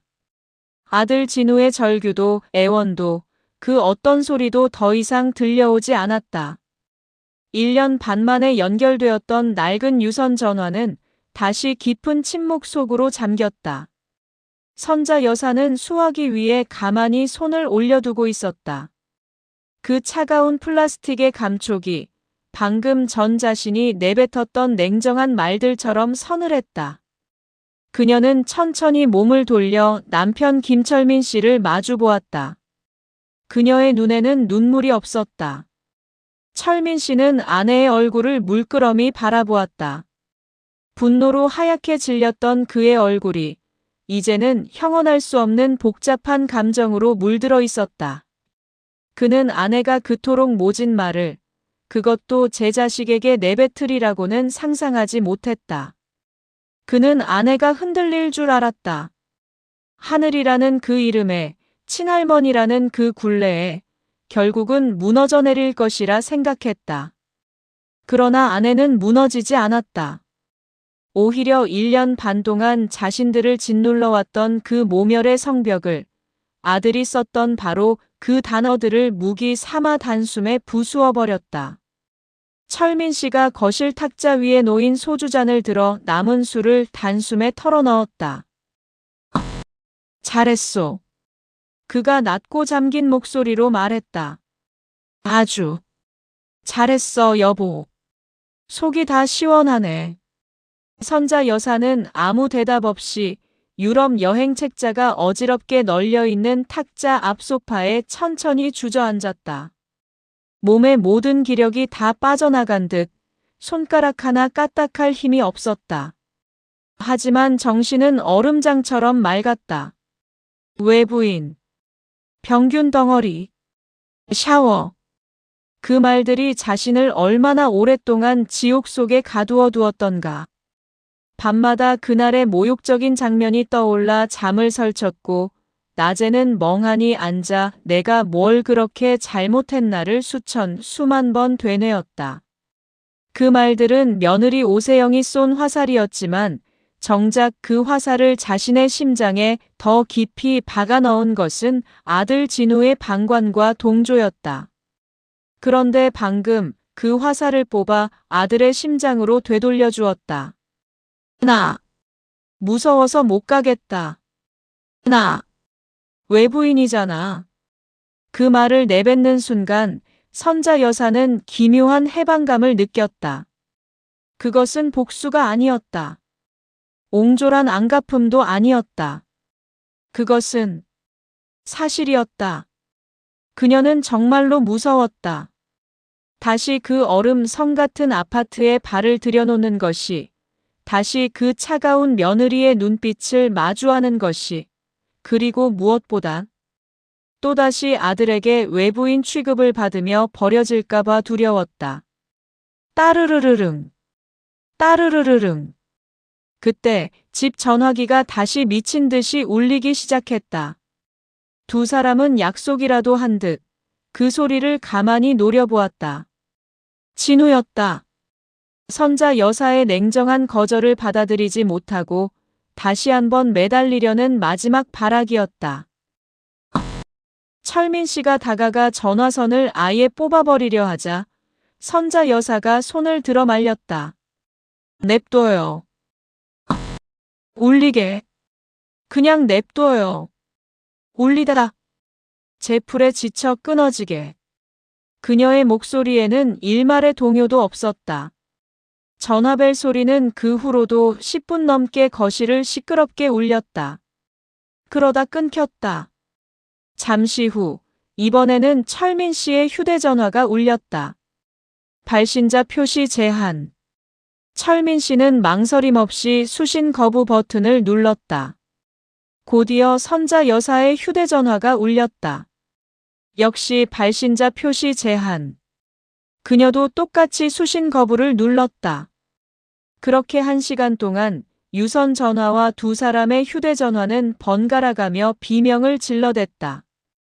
그것은 마치 물에 빠진 자가 지푸라기라도 잡으려는 필사적인 몸부림처럼 처절했다. 그리고 마침내 모든 소리가 뚝 끊겼다. 고요한 거실. 선자 여사는 자리에서 일어났다. 여보, 우리 저녁 먹읍시다. 아까 끓여둔 된장찌개 데워서. 그럴까?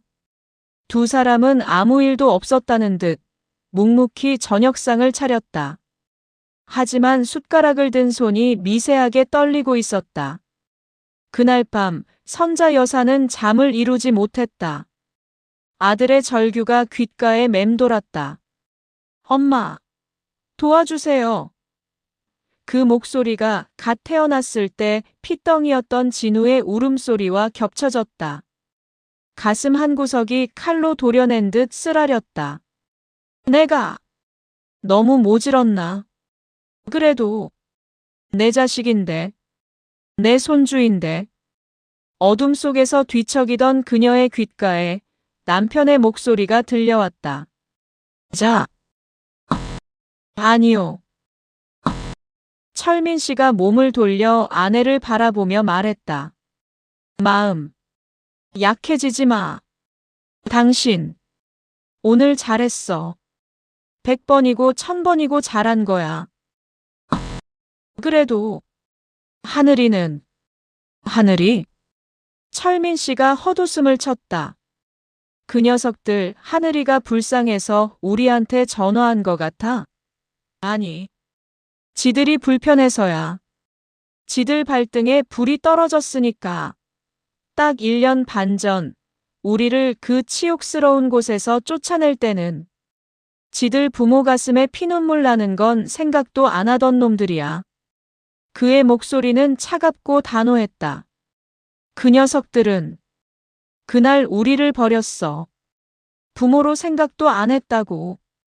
그런데 이제 와서 지들 필요하니까 친할머니? 웃기지도 않는 소리. 당신 만약에라도 마음 약해져서 서울 올라갔으면 당신은 평생 그 집에서 며느리 종노릇, 애 보는 기계 노릇하다가 필요 없어지면 또 외부인 취급받고 쫓겨났을 거야. 난 내 마누라 그렇게 비참하게 만들 생각 눈곱만큼도 없어. 남편의 말은 잔인했지만 사실이었다. 선자 여사는 가만히 눈을 감았다. 그래, 진우는 변하지 않았다. 그 녀석은 여전히 제 아내의 남편일 뿐 그녀의 아들이 아니었다. 필요에 의해 엄마를 찾았을 뿐 진심으로 자신들의 상처를 보듬고 용서를 구한 것이 아니었다. 이틀이 지났다. 전화는 더 이상 울리지 않았다. 폭풍이 지나간 듯 집은 다시 고요해졌다. 그러던 사흘째 되던 날 우체부가 등기우편을 가져왔다. 서울 송파구에서 온 두툼한 서류 봉투였다. 보낸 사람의 이름은 김진우. 철민 씨는 그 봉투를 보자마자 라이터를 찾았다. 당장 태워버려야 해. 일단. 잠깐만요, 여보. 선자 여사가 남편의 손을 잡았다. 읽어봐요, 우리. 마지막으로.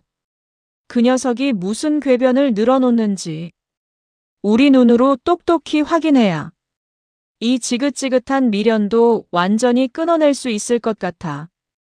두 사람은 식탁에 마주 앉았다. 선자 여사가 떨리는 손으로 봉투를 뜯었다. 안에서는 편지지가 수십 장 쏟아져 나왔다. 아들의 절박한 필체가 빼곡히 들어차 있었다. 그리고 그 편지지들 사이로 사진 몇 장이 팔랑거리며 바닥으로 떨어졌다. 선자 여사의 숨이 멎었다. 사진 속에는 처음 보는 여자아이가 환하게 웃고 있었다. 돌잔치 때 찍은 듯 고운 한복을 입고 있었다. 그 옆에는 낯선 여자와 그리고 어색하게 웃고 있는 아들 진우가 있었다. 아, 낯선 여자가 아니었다. 며느리 오세영이었다. 1년 반 만에 본 며느리는 예전의 그 차가운 모습은 온데간데 없이 화사하게 웃고 있었다. 그리고 아이. 하늘이. 선자 여사는 저도 모르게 사진을 집어들었다. 사진 속의 아이는 너무나 예뻤다.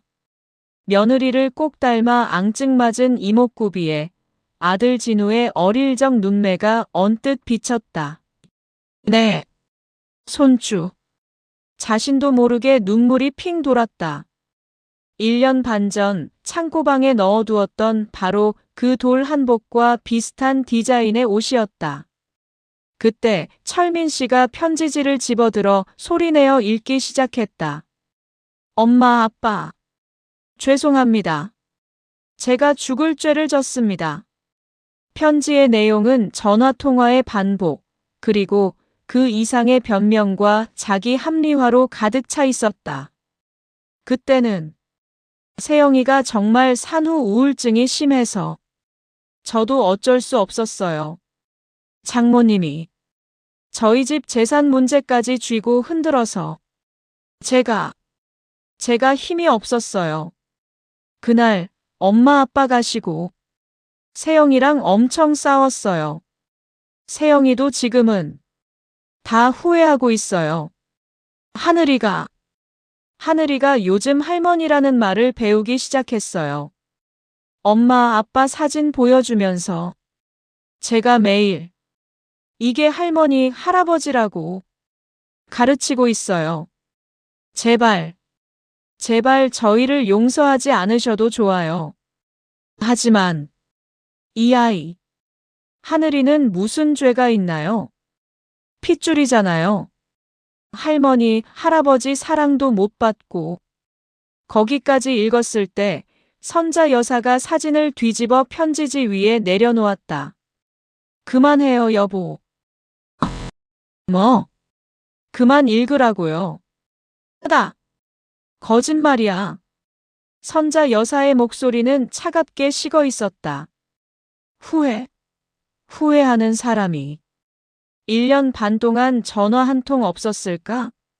후회하는 사람이 그 잘난 소셜 미디어에다가는 우리 안사돈이랑 행복하게 웃는 사진만 골라 올렸을까? 그녀는 사진 속 며느리의 환한 웃음을 가리켰다. 저 표정. 저게 후회하는 사람의 얼굴이에요? 아니. 저건 승리자의 미소지. 외부인 시부모 쫓아내고 제 친정 엄마랑 완벽한 가정을 꾸린 만족스러운 표정이잖아요. 선자 여사는 일어섰다. 핏줄? 이제 와서 핏줄? 필요 없어지니까 핏줄 타령이야. 진욱에 하나도 안 변했어. 여전히 지 마누라 꼭두각시고 그냥 지가 불편한 게 싫어서 우리한테 비는 것뿐이야. 그녀는 사진과 편지지를 다시 봉투에 쓸어 담았다. 그리고는 현관 옆 창고방으로 향했다. 철민 씨가 뒤따라왔다. 선자 여사는 1년 반 동안 한 번도 열지 않았던 먼지 쌓인 그 방문의 자물쇠를 열었다. 끼익. 오래된 문이 닫힌 시간을 토해내듯 열렸다.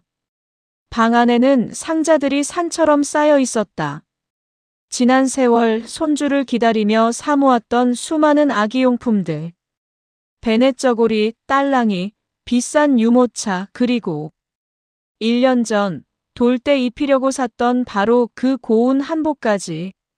모든 것이 새 것 그대로 주인을 잃은 채 먼지를 뒤집어 쓰고 있었다. 선자 여사는 상자 위에 놓인 돌 한복을 가만히 쓸어보았다. 사진 속 하늘이가 입었던 것보다 훨씬 더 곱고 비싼 원단이었다.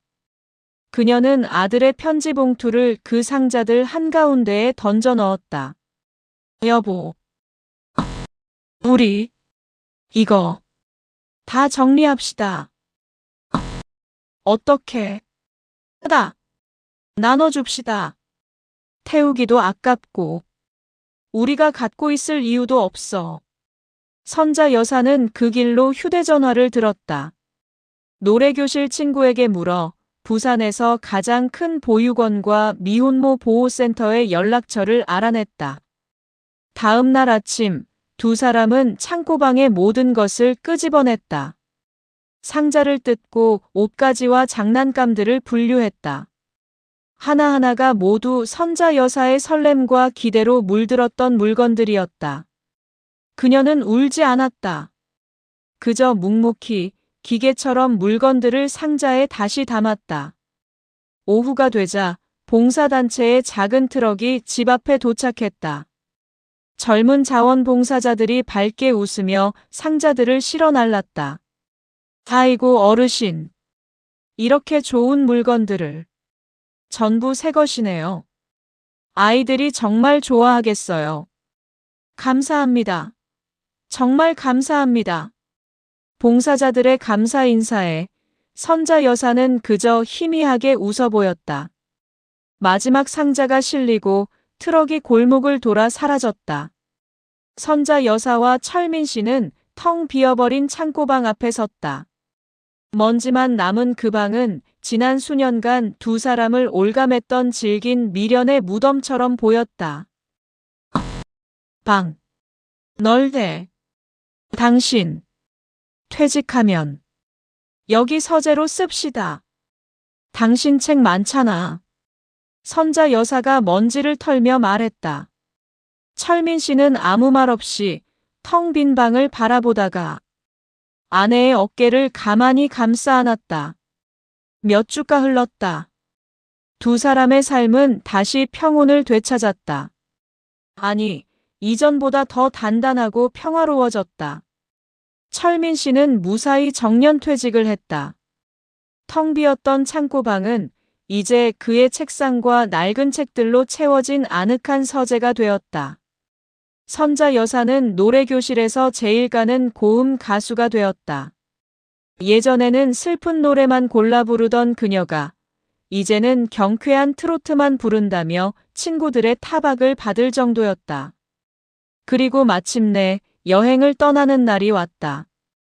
두 사람은 커다란 여행 가방을 끌고 부산역에 섰다. 서울로 가기 위한 KTX가 아니었다. 인천국제공항으로 가기 위한 KTX였다.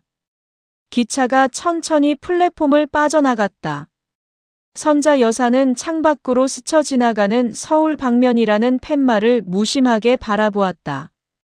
그리고는 이내 고개를 돌려 옆자리에 앉은 남편의 손을 잡았다. 양육자, 외부인. 그 말들이 문득 다시 떠올랐다. 선자 여사는 희미하게 웃었다. 그래, 어쩌면 그 며느리의 말이 맞을지도 몰랐다. 자신은 하늘이의 양육자가 될 수 없었다. 하지만 이제 자신은 박선자라는 자기 인생의 온전한 양육자가 되기로 결심했다. 그리고 그 지긋지긋했던 서울의 얼음성, 그 상처투성이의 관계로부터 기꺼이 외부인이 되기로 선택했다. 비행기가 인천의 활주로를 박차고 올랐다. 창밖으로 그들이 평생을 살아온 땅이, 아들이 있는 그 땅이 점처럼 작아지고 있었다. 선자 여사는 눈을 감았다. 그녀의 첫 번째 유럽 여행. 아니, 그녀의 첫 번째 진짜 인생으로의 항해가 시작되고 있었다. 사연 잘 들으셨나요? 구독, 좋아요, 알림 설정 해주시면 저에게 큰 힘이 됩니다. 늘 행복하세요.